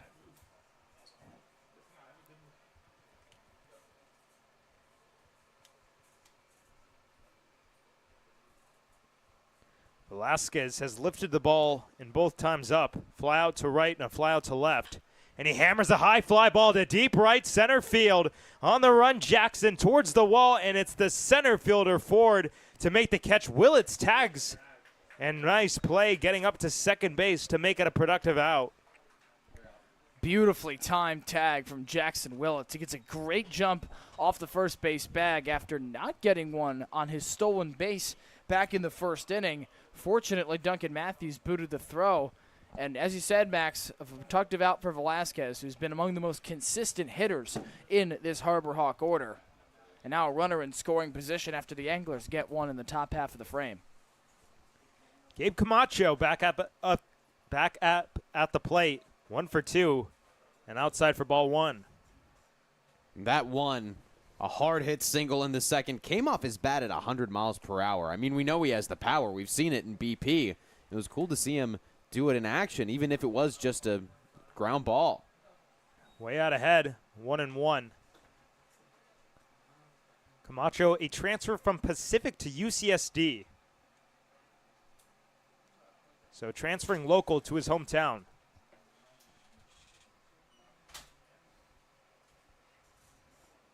Up and in, and that hits him. Camacho aboard for the second time today. And the Harbor Hawks once again have something brewing. 2 on and 1 down here in the 5th. And that's the first batter not named Jackson Willits who's gotten a free pass in this ball game from the Chatham pitching staff. 3 walks to Jackson Willits. That is unbelievable. Gabe Camacho, I'm sure he would have preferred to draw the walk instead of get hit by a ball, but still, he'll take that first base bag any day of the week. Hayden Federico batting from the right side for the first time today. Lively sinker on the inner half. 0-1. And here he switches from the left to the right side, something he hasn't really done all year long. He hit that homer back in the second inning from the lefty box. And this may be a matchup thing, playing the lefty. Down low. 1-1. I don't know if I told you guys, but I actually used to switch hit before high school. And then I just realized I'm not good enough to switch hit. Like, what's the point? You know what I mean? Like, I don't really see the benefit if, in high school at least, it's not MLB pitching. It's not that big of a difference to face the same side. You've got to be really good from both sides to make it count. On the ground, third base side, Gallagher to second for 1. High throw on to first, no chance. Surprising clutch at third base from Gallagher on the grounder. He took a minute, maybe lost the transfer on his initial pull to throw down to second base, but it's that little delay that allows Federico to leg it out.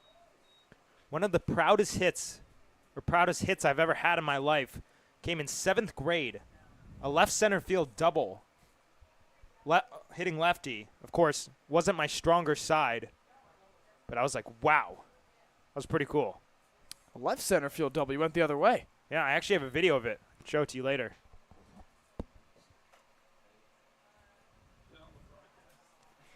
Can we do that?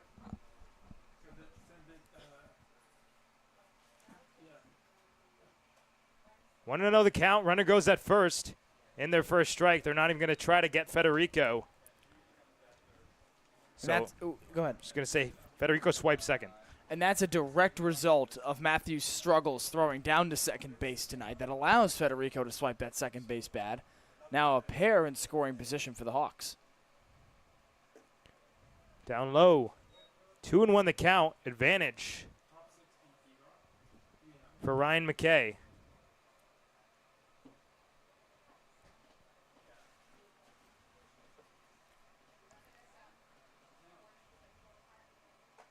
Goes around and count even 2-2. That high fastball just so tantalizing at the plate.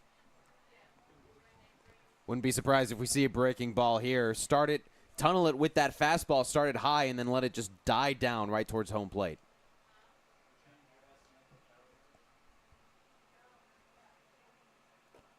It is a breaking ball, and it's down low. Maybe started it a little bit too far down. So count will run full with first base open. That's exactly right. It started more at his belt than it did at his chest, which is where it would have needed to start if he was tunneling it. Payoff pitch well up and in. And the 4th walk of the day issued by Chatham pitching loads him up for Jason Walk. How about Ryan McKay having a day? 2 for 2 with a walk so far. It's the last game that his parents will be able to attend during their trip here to Cape Cod. So a good one for him to have this kind of show. You've become great friends with Ryan, Graham. I just love watching you guys in batting practice, just chopping it up like old friends. It's awesome. Jason Walk also batting from the right side for the first time. Takes a strike. All 3 switch hitters moving to that box. It must be a coaching philosophy thing to face the lefty and switch to that side. And Max, to go back to the early point about switch hitting, you've got to be really good from both sides to make it count. And thus far, the Harbor Hawks have done just that. And you can't split the work you're putting in. You can't take 20 swings from the right, 20 from the left if you're taking 40 in total. It's got to be 40-40. We've talked this season about how switch hitting is a bit of a lost art because guys get so comfortable from one side. And he strikes out here. We'll continue that thought in just a moment. The Hawks leave him loaded here in the 5th. A 4-1 Hyannis lead. I'll get you guys a...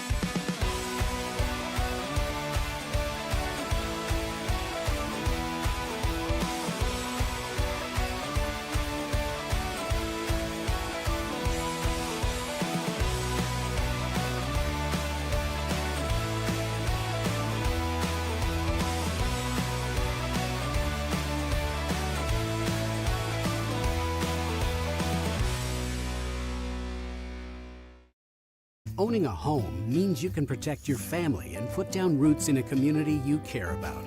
It gives you a place to celebrate the joys of daily living and be together during tough times. But for many on Cape Cod, home ownership is slipping further out of reach. Help make sure the American dream is available to the teachers, public safety professionals, and all the other people who make the Cape a special place. Visit capehousingmatters.org to find out more. We have a new pitcher now in the top of the 6th inning, and it's time to beat D-Bot. But first, Tsubasa Tami making his 2nd appearance of the summer for the Harbor Hawks. Last out against the Brewster Whitecaps and relieving Evan Blanco as he did then. But it's also time to beat D-Bot, and our school for you is the University of San Diego. Ooh, University of San Diego. God, I should know this. Oh my gosh. West Coast That's brutal.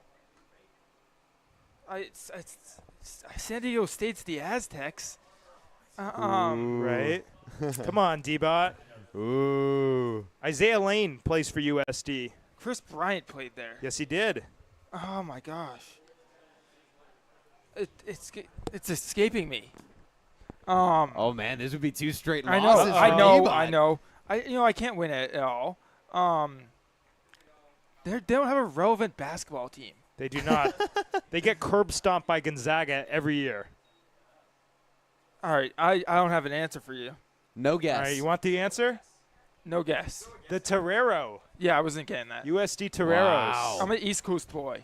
First home loss I of think the we know our season. tendency. Hey, that's all me, boys. That's all me. We beat D-Bot.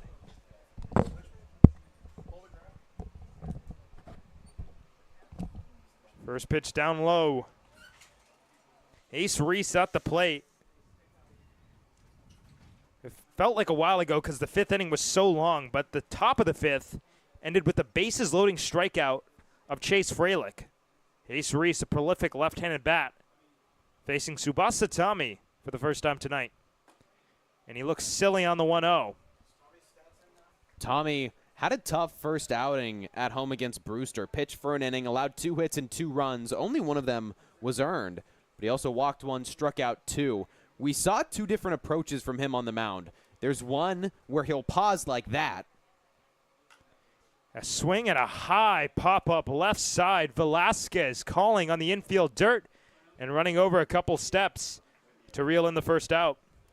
But the other approach that we saw from Tommy was a slide step where he didn't even lift his knee. He just went straight down the mound from the stretch.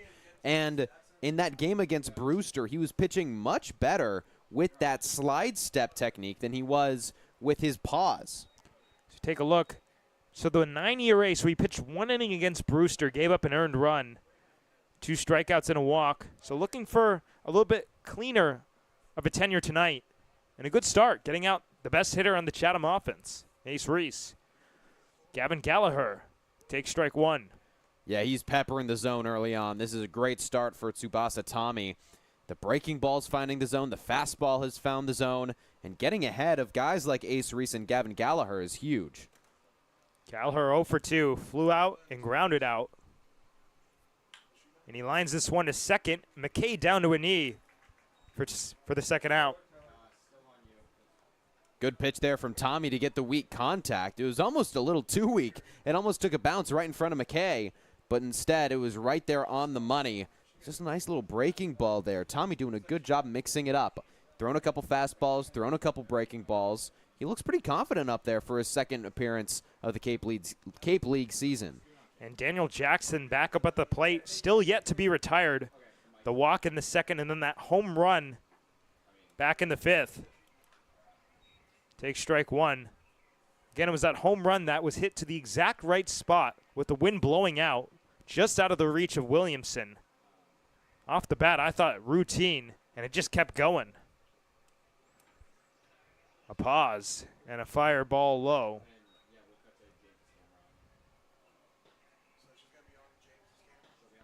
Very nice showing on this beautiful Sunday evening at McKeon Park. Lots of fans tonight. It's a very pleasant day. The weather not too hot. On Friday, it was very hot. And a big swing from Jackson, and he comes up empty. It was also very hot yesterday at Katuitt. It's getting up there. We're getting a little bit of a heat wave, especially starting next week. There's going to be a couple of hot days, but yeah, today it's kind of perfect. Shorts and a T-shirt. You can even toss on a hoodie if you'd like. It's a great day for baseball. 1-2, did he go? No, he did not, says Jeffrey Merzel. There is action down in the bullpen, or rather a couple guys stretching.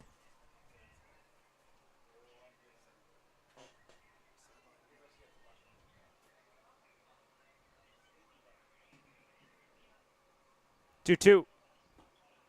In there for strike 3. We're going to keep it right here as our very own Ava Fernandez has more.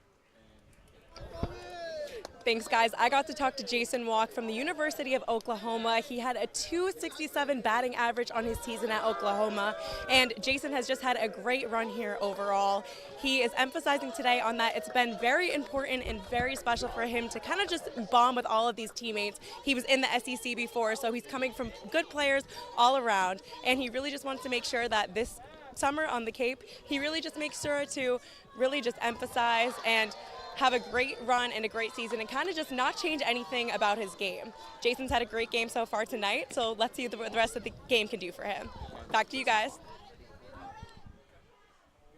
What did she say? Thanks very much, Ava. And a great report on Jason Walk, one of the newer guys already making an impact for the Harbor Hawks, one of the Oklahoma boys along with Jackson Willits. We're heading to the bottom of the 6th inning here at McKeon Park, a 4-1 Hyannis lead. And Calder's still back out for some more innings of relief. Harbor Hawks came up empty back in the 5th. Had a couple guys on, but a bases loaded strikeout for Jason Walk, and now Brody Briggs going to come up to lead it off. And Calder going to need a good start to this inning as badly as he needed one in the 5th.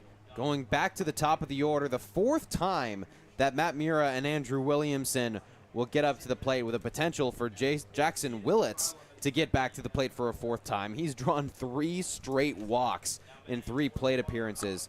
The top 3 have done really, really well. Mura coming off a double. Williamson had that solo shot. And then Willits, he's gotten himself over to the first every single time he's gotten up. So Calder, he's going to have a couple good at-bats. He's going to have to throw strikes early, get ahead in counts, and try to retire 3 really good bats for Hyannis. Well, Brody Briggs 0 for 2, but he's actually hit both balls pretty hard, especially that second one. Fouls it back towards us. Flew out to deep center back in the 2nd. Then he lined out sharply to Freilich at first in the 4th. And this is a big summer for Briggs. He's been alternating spots with Von Lackey, but at Arizona State, he alternated spots with graduating senior Josiah Cromwick. And he hammers a high, deep drive to right center field. It touches the sky with Ford back looking up, and he makes the catch. And for Briggs, this summer provides an opportunity to, yes, continue to switch off with Lackey, but also to cement himself as the go-to guy for Arizona State and effectively fill Lackey's shoes out in Tempe this upcoming year. Well, top of the order, Matt Mura back up for the 4th time today. Had an RBI double back in his last AB in the 4th. Plated Ryan McKay. And he rips one to first, and a nice snag by Freilich on the backhand. Well, that is exactly what Calder was looking for. 2 quick outs, and he got it. Maybe even quicker than expected. That was right on the first pitch. Mura tried to go to the ambush tactic. 2 really good quick outs for Calder, but he's got the toughest one of the 3 at-bats that he's going to see guaranteed in this inning coming up. And that's the 2nd line out over at first for Chase Freilich. Some debut in the field for the Auburn Tiger. Williamson, a wild swing and a miss. He was the first one to face Calder. Struck out back in the 4th. Was 1 for 2 against the starter Borberg, of course, with the home run. Shows to bunt, and it's a good one, but it'll roll foul down the third base side. It was one of the better bunts I've seen on the Cape League this summer. Just dribbled over the third base line, but a beautiful location from Andrew Williamson. And small ball might be what he needs to get back into the fold. We saw the home run tonight. That's promising for the UCF night, but before that, the average dipped below 300 after a hot start to the summer for Andrew Williamson, including a home run, the first of the summer for Hyannis this year, or rather on Sunday against Harwich. And he strikes out swinging here. 3 up, 3 down for Calder in the 6th. That'll close the book as we head to the later innings. A 4-1 Hyannis lead. At the Mass State Lottery, we know there's no bigger win than the $1 billion we provide each year to support all 351 cities and towns in Massachusetts. Now that's how we all win. The Mass State Lottery. Welcome to the state of winning. This week we've been working a lot with doing play-by-plays, just doing behind-the-scenes stuff with sports broadcasting, which I never really realized how much went into it, but it's been really cool. They've grown a lot. I've never really done like a program like this before, so like seeing all the behind-the-scenes has like really grown. I've learned how to really just gain confidence in my play-by-play speaking, and I've learned more terms here when it comes to directing and producing, and I've just had a great time with John Rook. Doing the play-by-play stuff and all that, being with a guy like John Rook, understanding what like the major kind of entails doing this camp, just really a preview for what you do here at Dean or any other college doing broadcasting, so I'm definitely more prepared to make this a job of mine. Top of the 7th inning, and Tsubasa Tommy going to go out for another inning of work for the first time this season. Of course, in Brewster, or rather against Brewster on Monday, just the 1 inning, the 1 earned run, but a beautiful 1-2-3 clip in the 6th earns him another frame here in the 7th. And how about doing it with the most arduous part of the lineup of Ace Reese, Gavin Gallagher, and Daniel Jackson coming to the plate? He sends him down in order, Max, and he did take the loss at Brewster. It tagged him for it. That, not really representative of how he pitched in that game.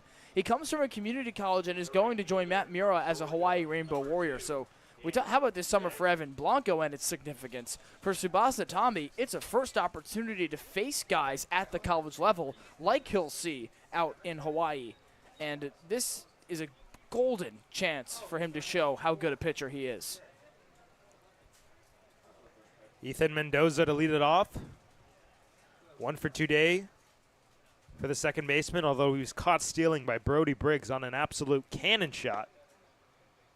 Correction, batting for the Anglers, number 5, Ethan Mendoza.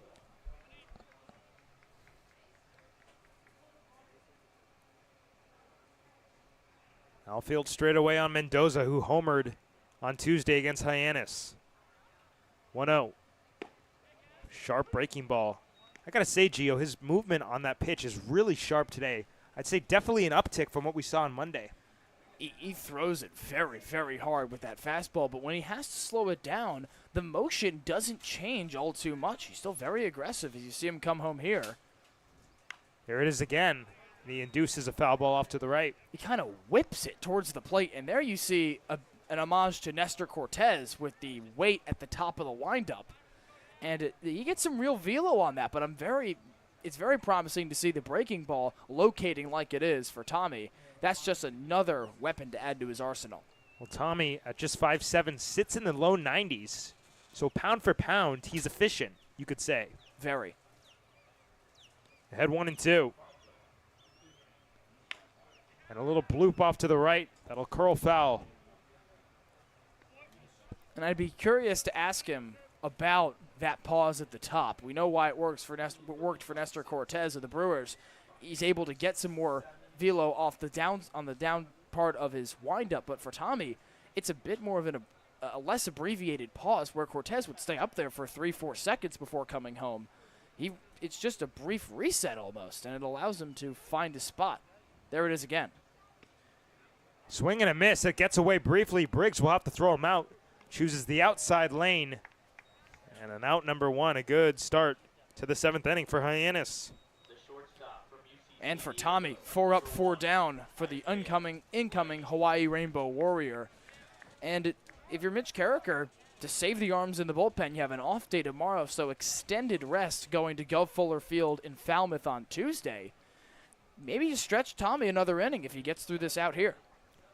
And this is a guy who on day 1, and I mean day 1 media day, already a favorite amongst the players. They love this guy. That one just misses outside. Oh, the guys love him. He's a real jokester, smiling, and his English is very good, a native of Japan. And the guys, as you said, gathered around him and made him feel welcome in a place that he's with the big guys now. Right in the outside corner. On Cape Cod, playing with the best of the best, and he comes from Pima Community College. He hasn't seen this level of competition, as I alluded to earlier, so this is a really great experience for Tsubasa Tommy, and the Harbor Hawks made him feel welcome from day 1. Well, a 1.4 ERA at Pima in 25 2/3 this past spring. There's that breaking ball, but just off the plate. Thomas Augusta, not budging. Something to note, though, for Harbor Hawk pitching, who entered the game second in the league with 82 strikeouts. That's just the 4th of the game. On the ground, back to Tommy.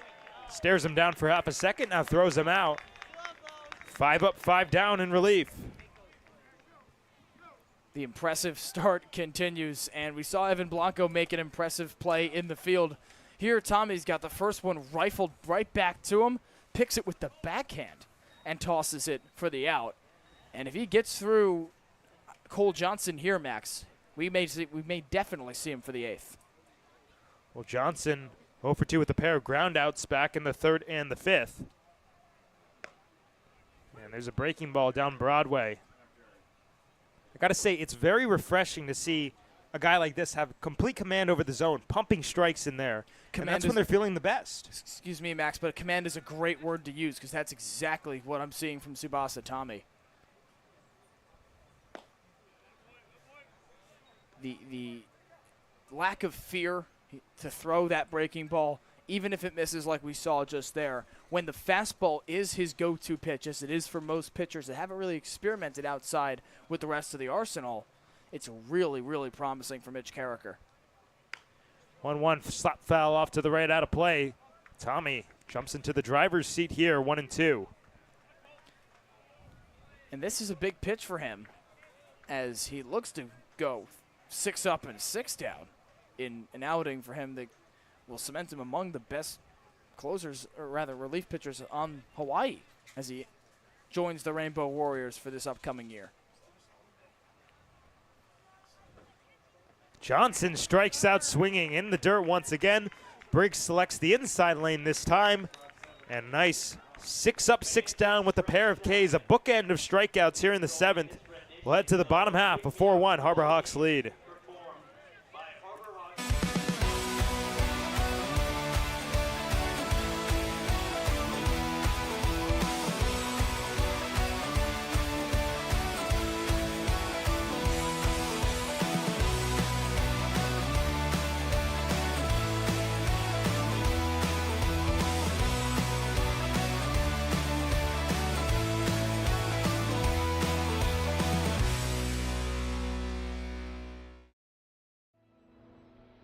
Your future begins at Dean College. Make a difference. Leave your mark. Break the mold. Be a leader. Achieve unimagined heights. Believe in yourself. Make lifelong friends. This is your time. Your place. Your home. Your Dean. It all starts here at Dean College.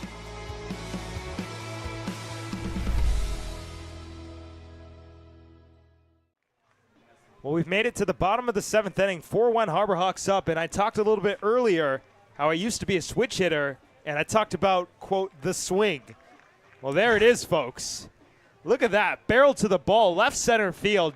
Forgive me for how slow I was. I was about 4'8" in 7th grade, and let's just say my strides were not all too long. Any celebration when you reach the back? Dude, that was in 2017. I don't remember. 2018. March 2018. I do remember specifically that was with this green CF Zen bat, the 2017 model. The travel ball kids, you know it, Charlie. They call it the trampoline bat. The most broken bat of all time. You're dead on. Max, I was going to say, you've got a great memory. If you don't remember the celebration, I'm a little surprised at that. Well, I was just remembering, like, how the heck did I do that? The euphoria to go opposite field from your non-dominant side. It's impressive. Well, Jackson Willits will lead off. He's walked 3 times today, and he hammers one up the middle to center. Ford coming in, and it's a base hit. Well, that's a similar spot to where you deposited it, Max, on a similarly good piece of hitting.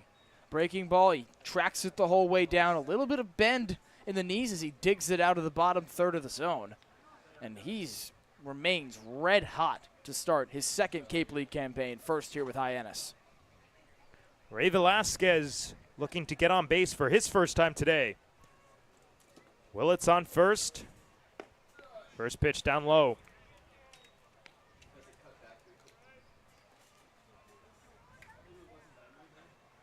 Velasquez flew out to right in the 1st, left in the 3rd, and center in the 5th.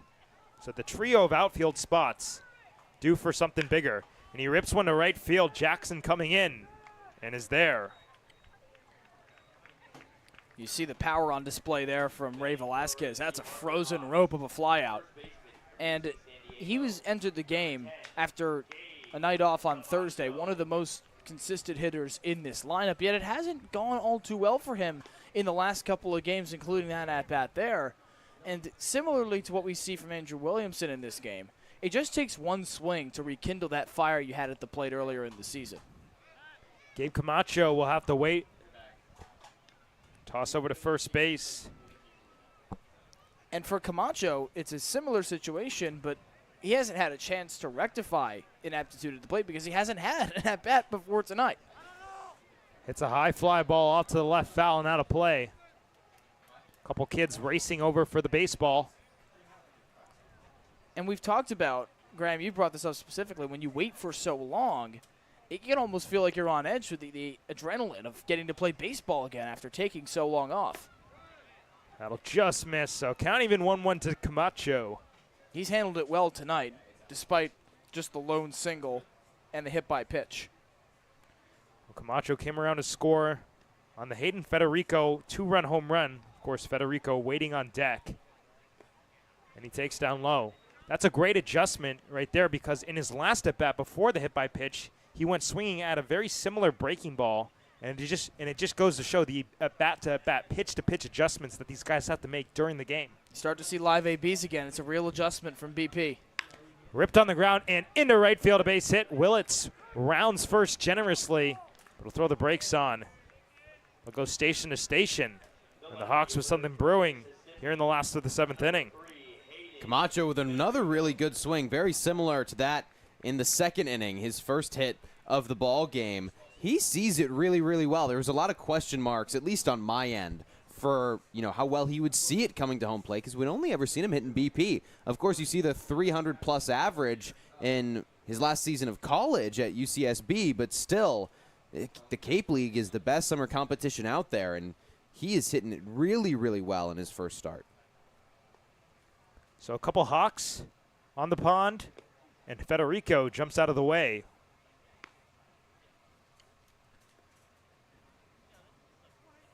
There is action down in the Hyannis bullpen.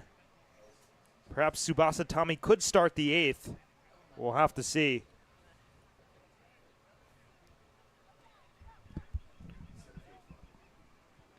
Down low once again. Nice stop by Matthews. I would think if you're Blaise Martinez, pitching coach for Hyannis, and Mitch Carricker, the manager, that you'd have to, out of respect, start Tommy in that next inning.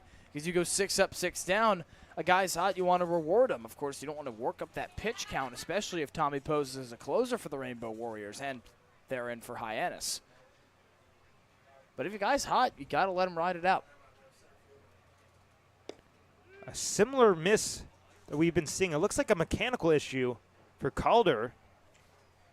Just that back foot with the fastball with the changeup. And he falls behind 3-0 to Federico, who we know could take a walk. Runners go, and the pitch on the inside corner, so a double steal. Matthews frustrated, and he should be. Nobody said anything on the infield. You usually hear runner, runner, runner, or something like that. All out of whack as the infield was shifting the righty Hayden Federico to pull. The third baseman's got his toes on the infield grass. Gavin Gallagher over there marking Jackson Willits. 3-1 ripped on the ground and into left field, a base hit. Here comes Willits, he'll score. They'll stop Camacho at third. An RBI single, the third RBI of the day for Hayden Federico, and a 5-1 Hyannis lead. Well, the infield shifted a little bit, and it still didn't really matter. Federico got it right through that gap.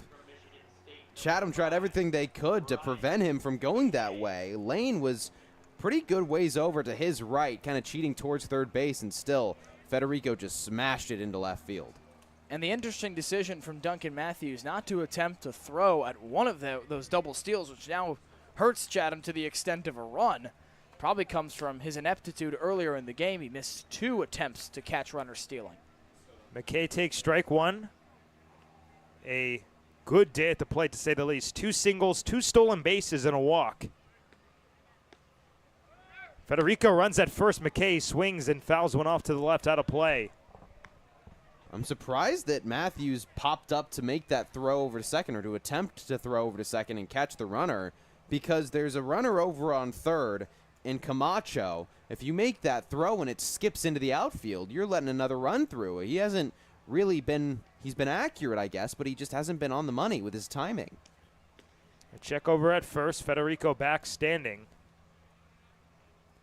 Well, I guess it's safe to say that McKay with the puck, without the puck, is a good hitter nonetheless.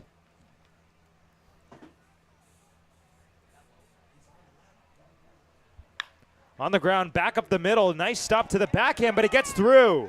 Camacho scores. Federico on his way to third. An RBI single for Ryan McKay, the third hit of the day for the Michigan State Spartan. And the third hit in the last 4 batters in this inning for Hyannis. And this one is probably the worst piece of hitting to all of them. That's not to disparage Ryan McKay, but it goes right up to the second baseman Mendoza, who off again, a weird hop, has it tipped by him into straightaway center. That's the second odd hop we've seen off the infield grass. And this time it tags Chatham for a run. And they just picked off Ryan McKay at first base. So he got a little bit overzealous.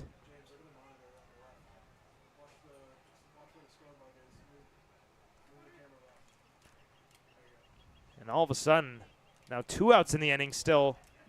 Federico at third, and Jason Walk slaps it foul.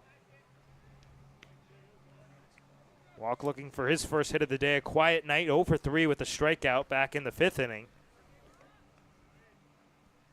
One of 2 switch hitters, or 3 switch hitters rather, in the starting 9. Big swing and a miss, had a changeup, and falls behind 0-2. Something to notice for Jason Walk. He's the only batter in the on-deck circle for Hyannis tonight that's took his warm-up cuts with a pair of bats. Likely to help with strengthening there. And he strikes out for the second time tonight. Federico is stranded at third base, but 2 more runs are home for the Hyannis Harbor Hawks. A 6-1 advantage as it's getting late. We head to the 8th. Here at the Mass State Lottery, we know there's no bigger win than the $1 billion we provide each year to support all 351 cities and towns in Massachusetts. Now that's how we all win. The Mass State Lottery. Welcome to the state of winning. This week we've been working a lot with doing play-by-plays, just doing behind-the-scenes stuff with sports broadcasting, which I never really realized how much went into it, but it's been really cool. They've grown a lot. I've never really done like a program like this before, so like seeing all the behind-the-scenes, so like really grown. I've learned how to really just gain confidence in my play-by-play speaking, and I've learned more terms here when it comes to directing and producing, and I've just had a great time with John Rook. Doing the play-by-play stuff and all that, being with a guy like John Rook, understanding what like the major kind of entails doing this camp, just really a preview for what you do here at Dean or any other college doing broadcasting, so I'm definitely more prepared to make this a job of mine. Let's talk upcoming schedule for the Harbor Hawks. They're off tomorrow, and then it's a plethora of a couple games before another off day. Falmouth away on the 24th. That's a Tuesday. Back home for Wednesday versus Brewster. They're off on Thursday, and they travel all the way to Orleans on Friday. So a healthy week of games upcoming, boys, as the Harbor Hawks enjoy a 6-1 lead here in the top of the 8th. And let's shout out some players of our trivia game who tuned in on X. All 3 comments on the Who's That Harbor Hawk reply. Nick J, John Mooney, and Bagels, as this is the username here. Bagels. All guessed correctly. Jason Veritek. Congratulations to those 3, especially Bagels. Wonder what the story behind that name is. I want a bagel now. We do have a new pitcher for the Harbor Hawks. Looks like it's Eric Hofberg getting the ball. Right-hander comes in for another outing this season. He pitched last time against Chatham as well, and Hofberg relieved Ethan Plog, pitched 2 2/3, didn't allow a hit nor a run, and struck out 4 anglers. So this is either the setup man for Mitch Carricker to one of Ryan Speshak or Carson Yassa, although you'd be hard-pressed to think they get in the game after pitching last night at Katuitt, the pair of them. Maybe Hofberg closes it out for Coach. in their first strike. And let's not forget that Hofberg had the unbelievable relief appearance after Ethan Plog's day was done early against these Anglers. Absolutely. 4 strikeouts as well. Fouled it off himself, and Duncan Matthews quickly in an 0-2 hole. So the final line on Tsubasa Tommy, 2 innings, no hits, no runs, no walks, and 3 punch-outs. I'd say that's a pretty good day on the Cape Cod Baseball League. 0-2. Big sweeper outside. Boy, did that pitch move.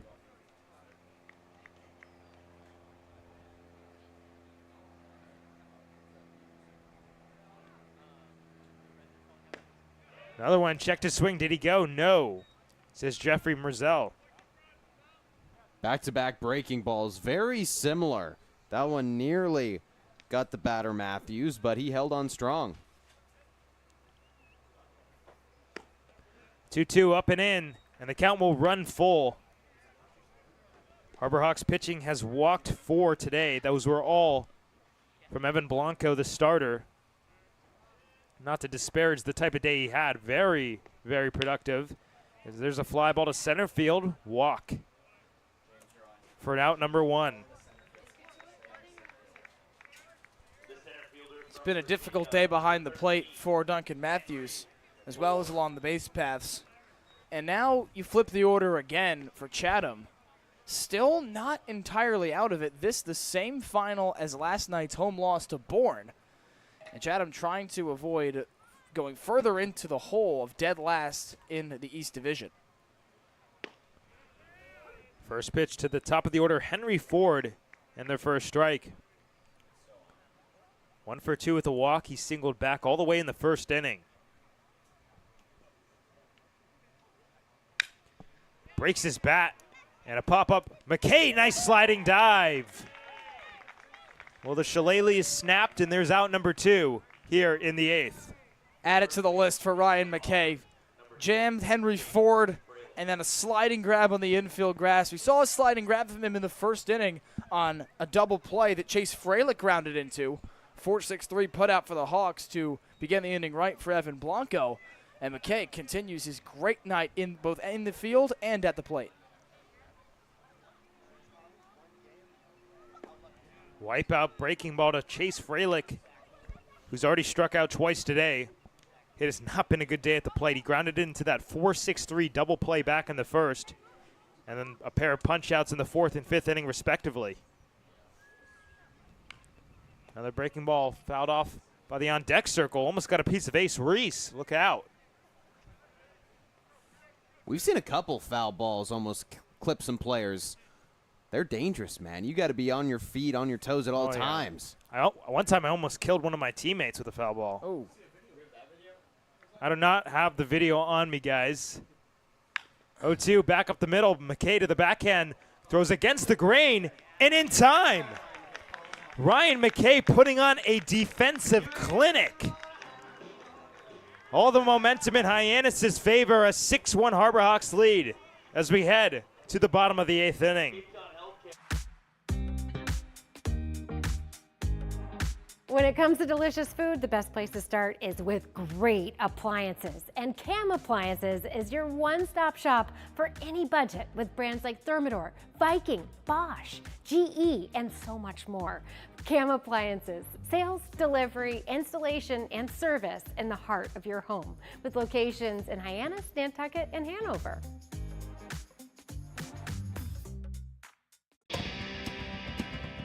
If you need to dig, lift, move, grade, clear, or cut, pump, weld, clean, light, and just about anything else, dial up the rental source for the newest and the most reliable equipment in New England. Staffed with equipment and construction experts, Milton Rents, your local source.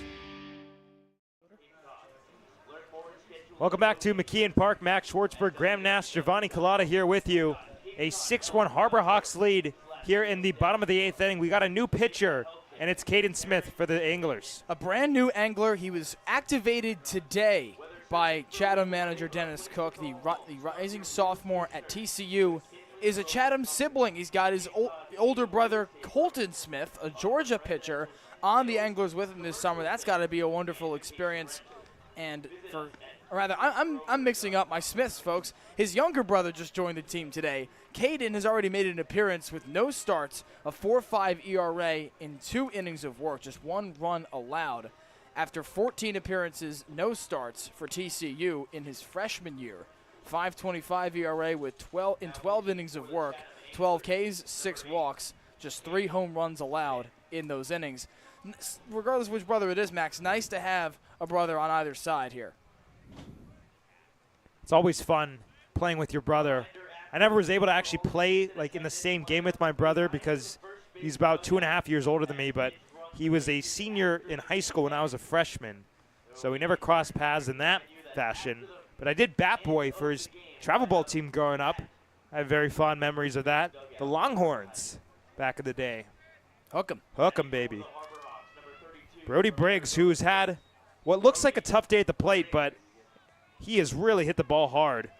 Had a hard line out in the second inning to center, ripped one to first by Freilich, and Freilich made a great leaping catch, and then flew out to one of the deepest parts of the park back in the 6th. So looking to change that narrative. He's seeing it well. And the first pitch from Smith inside.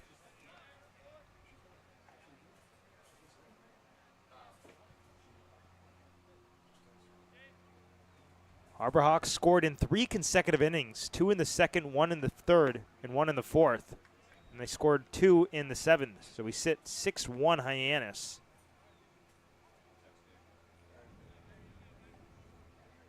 Briggs putting himself in a good hitter's count here, ahead 2-0.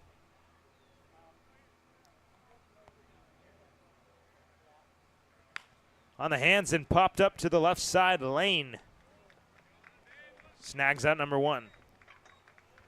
Brody Briggs putting all 4 balls of his plate appearance in play. That's a good sign for him. He hasn't been able to get that hit quite yet that he frankly deserves. He's hit a lot of really hard balls, and he's put them in play. Just gotten a little bit unlucky, but they're going to come for the catcher eventually. I'm telling you, all it takes is 1 in baseball. You know, you're 0 for, you rip one, hit hard off the ground, off the bag, right to a guy, then you're out. Then all of a sudden you bloop one down the line, and that starts a hitting streak.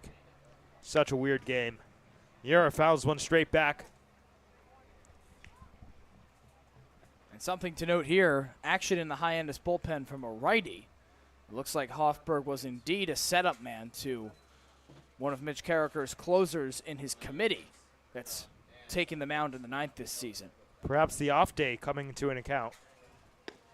Big breaking ball right at the knees. 0-2. You've got more time tomorrow with the day between games, as you mentioned, Max. You're not going to empty the bullpen, barring a disaster in the top of the 9th. But a good opportunity to get guys into the game.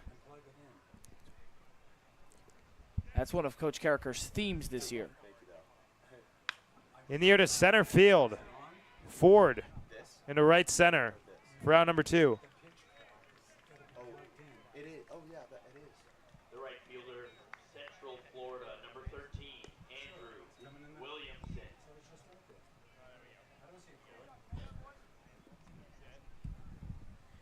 So 2 outs and Andrew Williamson coming up to the plate. His day started off hot. The home run back in the 3rd inning. But a pair of strikeouts since then. 1 in the 4th, 1 in the 6th. Both of those came against Calder. Shows to bunt, pulls it back, takes on the outside corner. And for Williamson, today has been a solid rebound from a stretch of difficult games. He hits the home run earlier in the game. He's connected with most stuff he's seen. Breaking ball inside.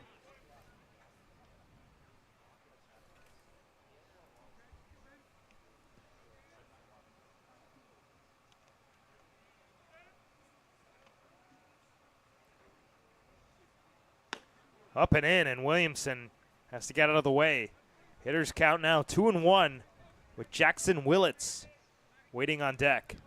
I thought that might have grazed him, but Still an advantageous situation for Williamson. Big swing and a tap foul at the plate. That one got a healthy piece of Duncan Matthews.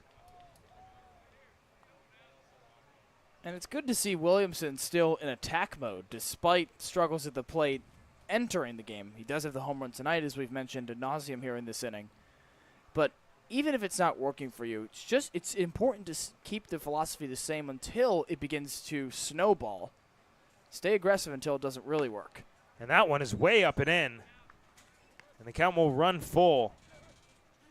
I mean, the slug has been there for Williamson this season. It's about the consistency. Right.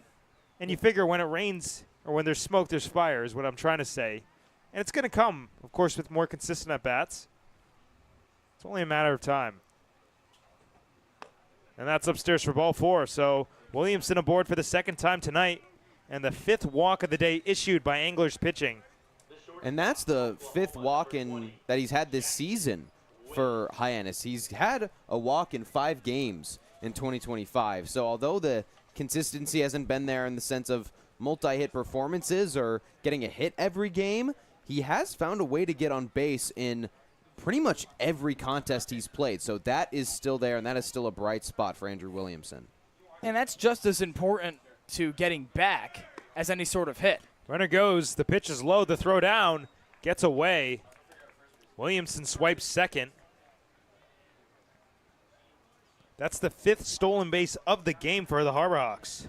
And this one not on Duncan Matthews. He pops out of his crouch. The throw is there. It's a little bit off to the left, but a makeable play for Lane. Just boots it as it bounces into him.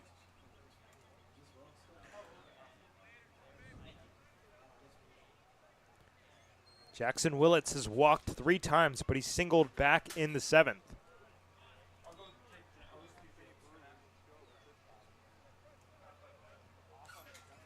Correction, that is actually the 6th stolen base of the game. Willits has 2.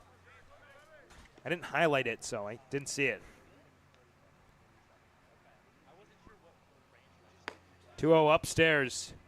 3 balls in, no strikes. With Ray Velasquez on deck.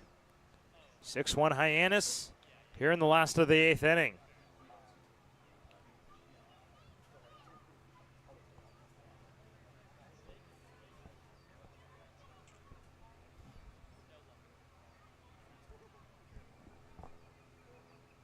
(3-0) upstairs, ball 4, and back-to-back walks issued by Caden Smith. 6 in total for Anglers pitching, and an opportunity for Ray Velasquez looking to get on base for the first time today.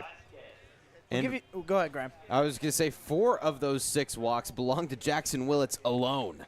That is unbelievable, a 1-for-1 day with 4 walks. I was about to say, take a look at the scorebook for Willits. It's 3 walks, the single in the 7th, and the walk just here in the 8th. It's unbelievable what his start at the plate in the second summer for him. Loopy breaking ball upstairs. Velasquez, another guy who's hit the ball pretty hard today, especially in that 3rd at-bat. Flew out to very deep center field, as now comes a mound visit.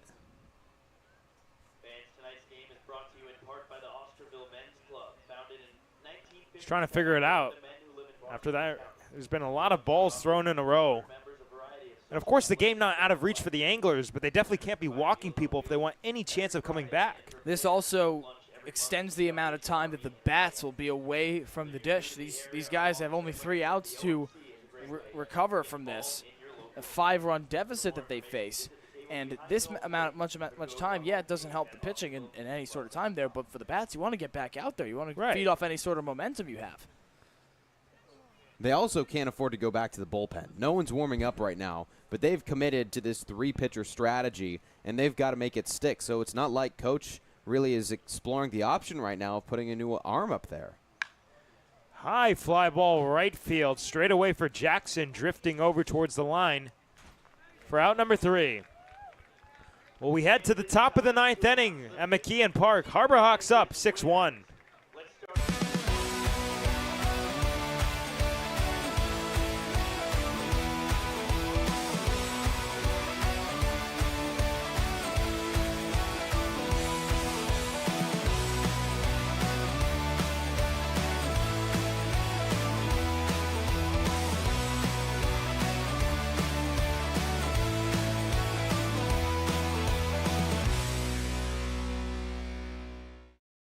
Owning a home means you can protect your family and put down roots in a community you care about.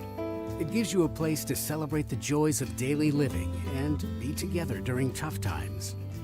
But for many on Cape Cod, home ownership is slipping further out of reach. Help make sure the American dream is available to the teachers, public safety professionals, and all the other people who make the Cape a special place. Visit capehousingmatters.org to find out more. Well, we've made it to the top of the 9th inning, and Eric Hofberg just went the 1 inning. And Tommy O'Rourke into the game for Hyannis. A final line for Hofberg, just 1 inning of work, no hits, no runs allowed, no strikeouts, no walks. He sends him up 3 up, 3 down, though, in what is the 6th 3 up, 3 down frame for Hyannis pitching of 8 so far tonight. Tommy O'Rourke making his 2nd appearance of the Cape Summer. Pitched 2 innings, no hits, no runs. Last pitched against Wareham. Got the win. 2 innings, no hits, no runs, 1 walk, 2 Ks. Well, the Harbor Hawks, a pair of innings with runs, 2 in the 2nd, 1 in the 3rd, 1 in the 4th, 2 in the 7th. Last time out was against Bourne. He pitched 1 in the 3rd, had a strikeout, and got the save on June 19th, just a couple days ago. And O'Rourke's a guy that's been here in Hyannis before. He pitched with the Harbor Hawks in 2022. Just 7 games, a pair of starts, 14 1/3 innings, with 21 hits allowed and a 6.91 ERA that is the highest of his career at any destination he's been at. He was at Stanford for a couple of years before a pair of injuries in his lat kept him out for 2 seasons. He spent his grad year with Tim Corbin at Vanderbilt this past spring, and then with the Bellingham Bells in the West Coast League in the summer of 2021. He's been at it for a while. Ace Reese takes strike 1. Bellingham Bells. I feel like they could have been more creative.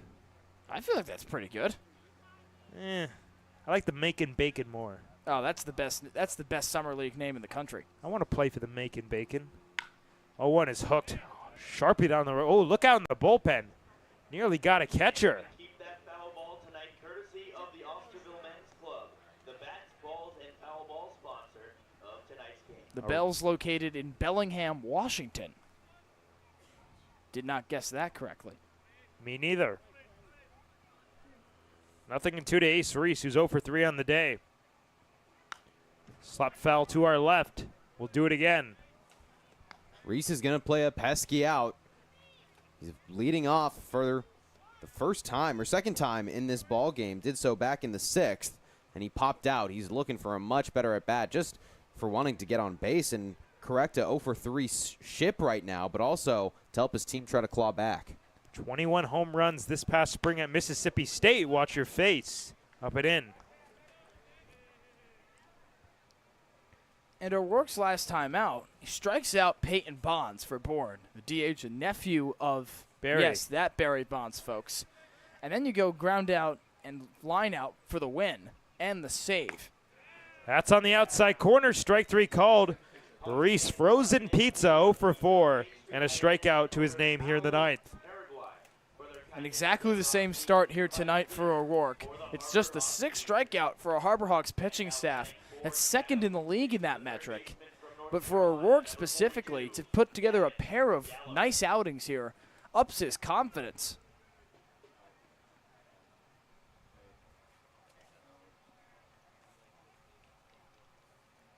Gavin Gallagher stands in now. 0 for 3 as well. Fly out in the 2nd, ground out in the 4th, and a line out in the 6th. Take strike 1.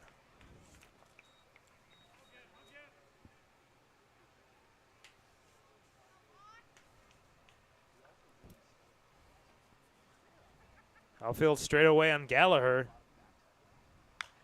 And he slaps it foul off to the right out of play. So O'Rourke jumping ahead in both ABs. Very representative of the way Hyannis has pitched today.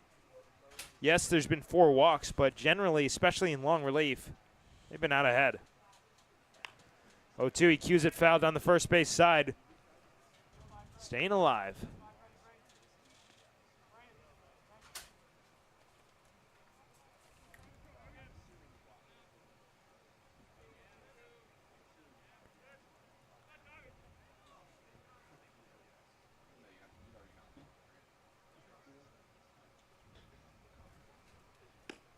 Oh, 2 up and away.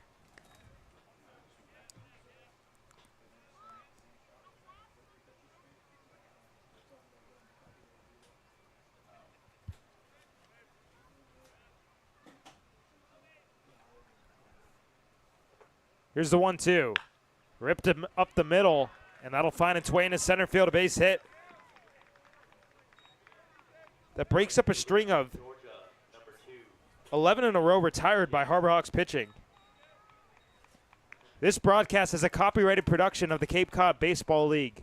Any unauthorized duplication, retransmission, or other use is strictly prohibited.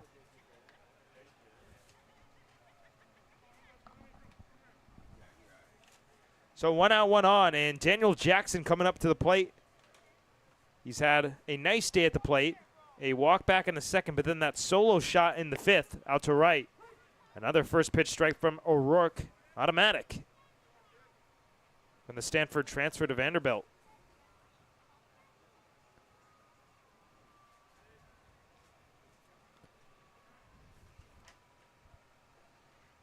Long pause.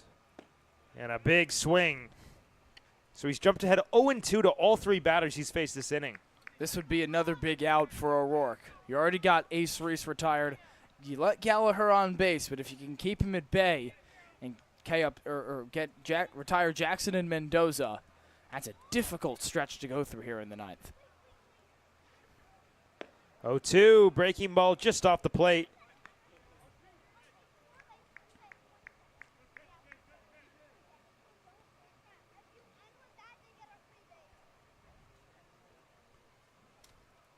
Six-1 Hyannis here in the 9th. This game could end on 1 pitch. He slaps it foul off to the right out of play. We'll do it again.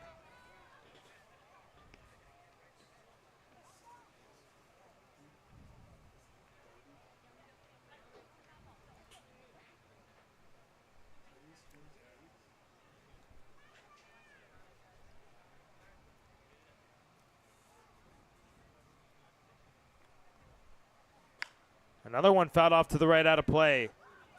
Jackson, a transfer from Wofford after his freshman year to Georgia, now a rising junior. And as we mentioned, 14 home runs this season, but 14 of his 29 hits were the home runs.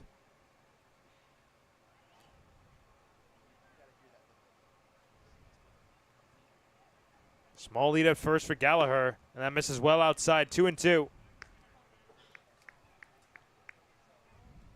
Last summer played for the Traverse City Pit Spiders in the Northwoods League. 27 games, did not homer. A .232 average. Kind of one of those displays of how different the metal and wood bat is. And he strikes out swinging here. Second strikeout of the inning for Tommy O'Rourke. And just like that, the Anglers 1 out away from a loss. And don't look now, but Hyannis pitching is at 7 strikeouts after only 5 through 7 innings. Or rather, it came in that 7th inning with just 3.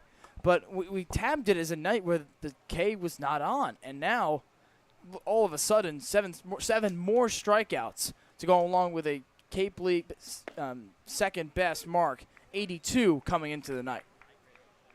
Well, Ethan Mendoza takes strike 1 and that's 4 straight first pitch strikes to all the batters in this inning.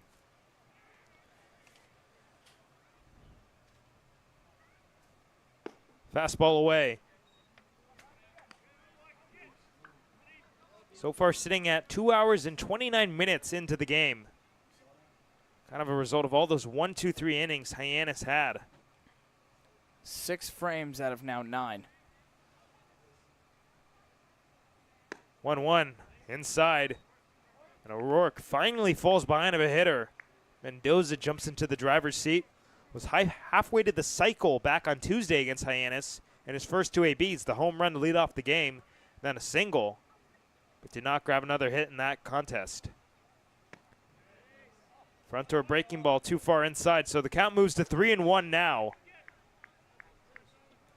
Nobody warming in the Hyannis bullpen. There is some action in the Chatham bullpen, if it should get to that point.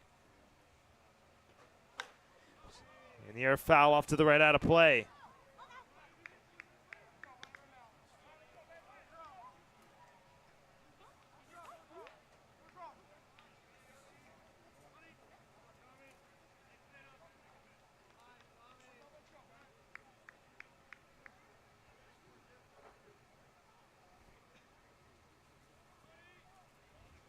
O'Rourke missed over 2 seasons due to injury at Stanford as the runner goes, and it's hit foul off to the right. Then he transfers to Vanderbilt and takes on a leadership role, a 4.02 ERA in 15 2/3 innings. But head coach Tim Corbin, he's like having another coach on the team, and that's kind of the role he's taken, at least in the bullpen here in Hyannis. That's a valuable asset for any team, and I'm sure Coach Carricker loves his maturity both atop the bump and in the dugout. Looking to close the book on this one. The payoff is swung on and missed, strike 3. Well, it was all Harbor Hawks tonight, a 6-1 final score as the offense comes to life here at McKeon Park.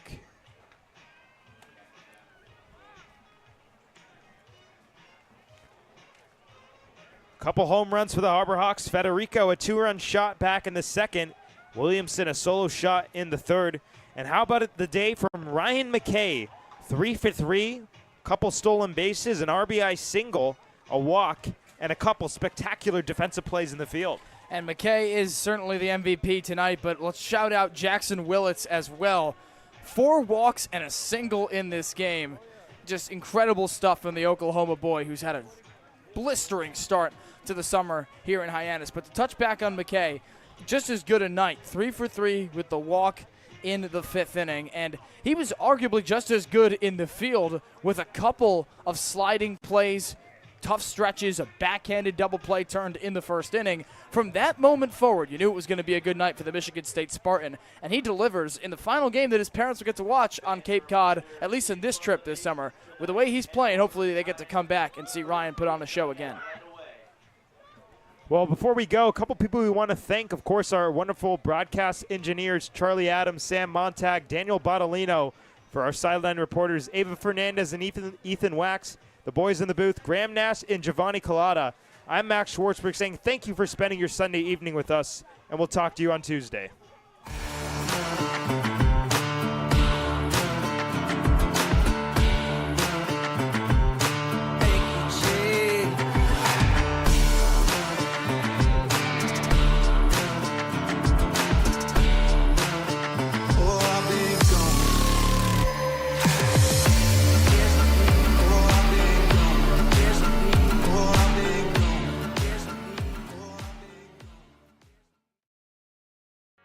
Here at the Mass State Lottery, we're known for our monster wins.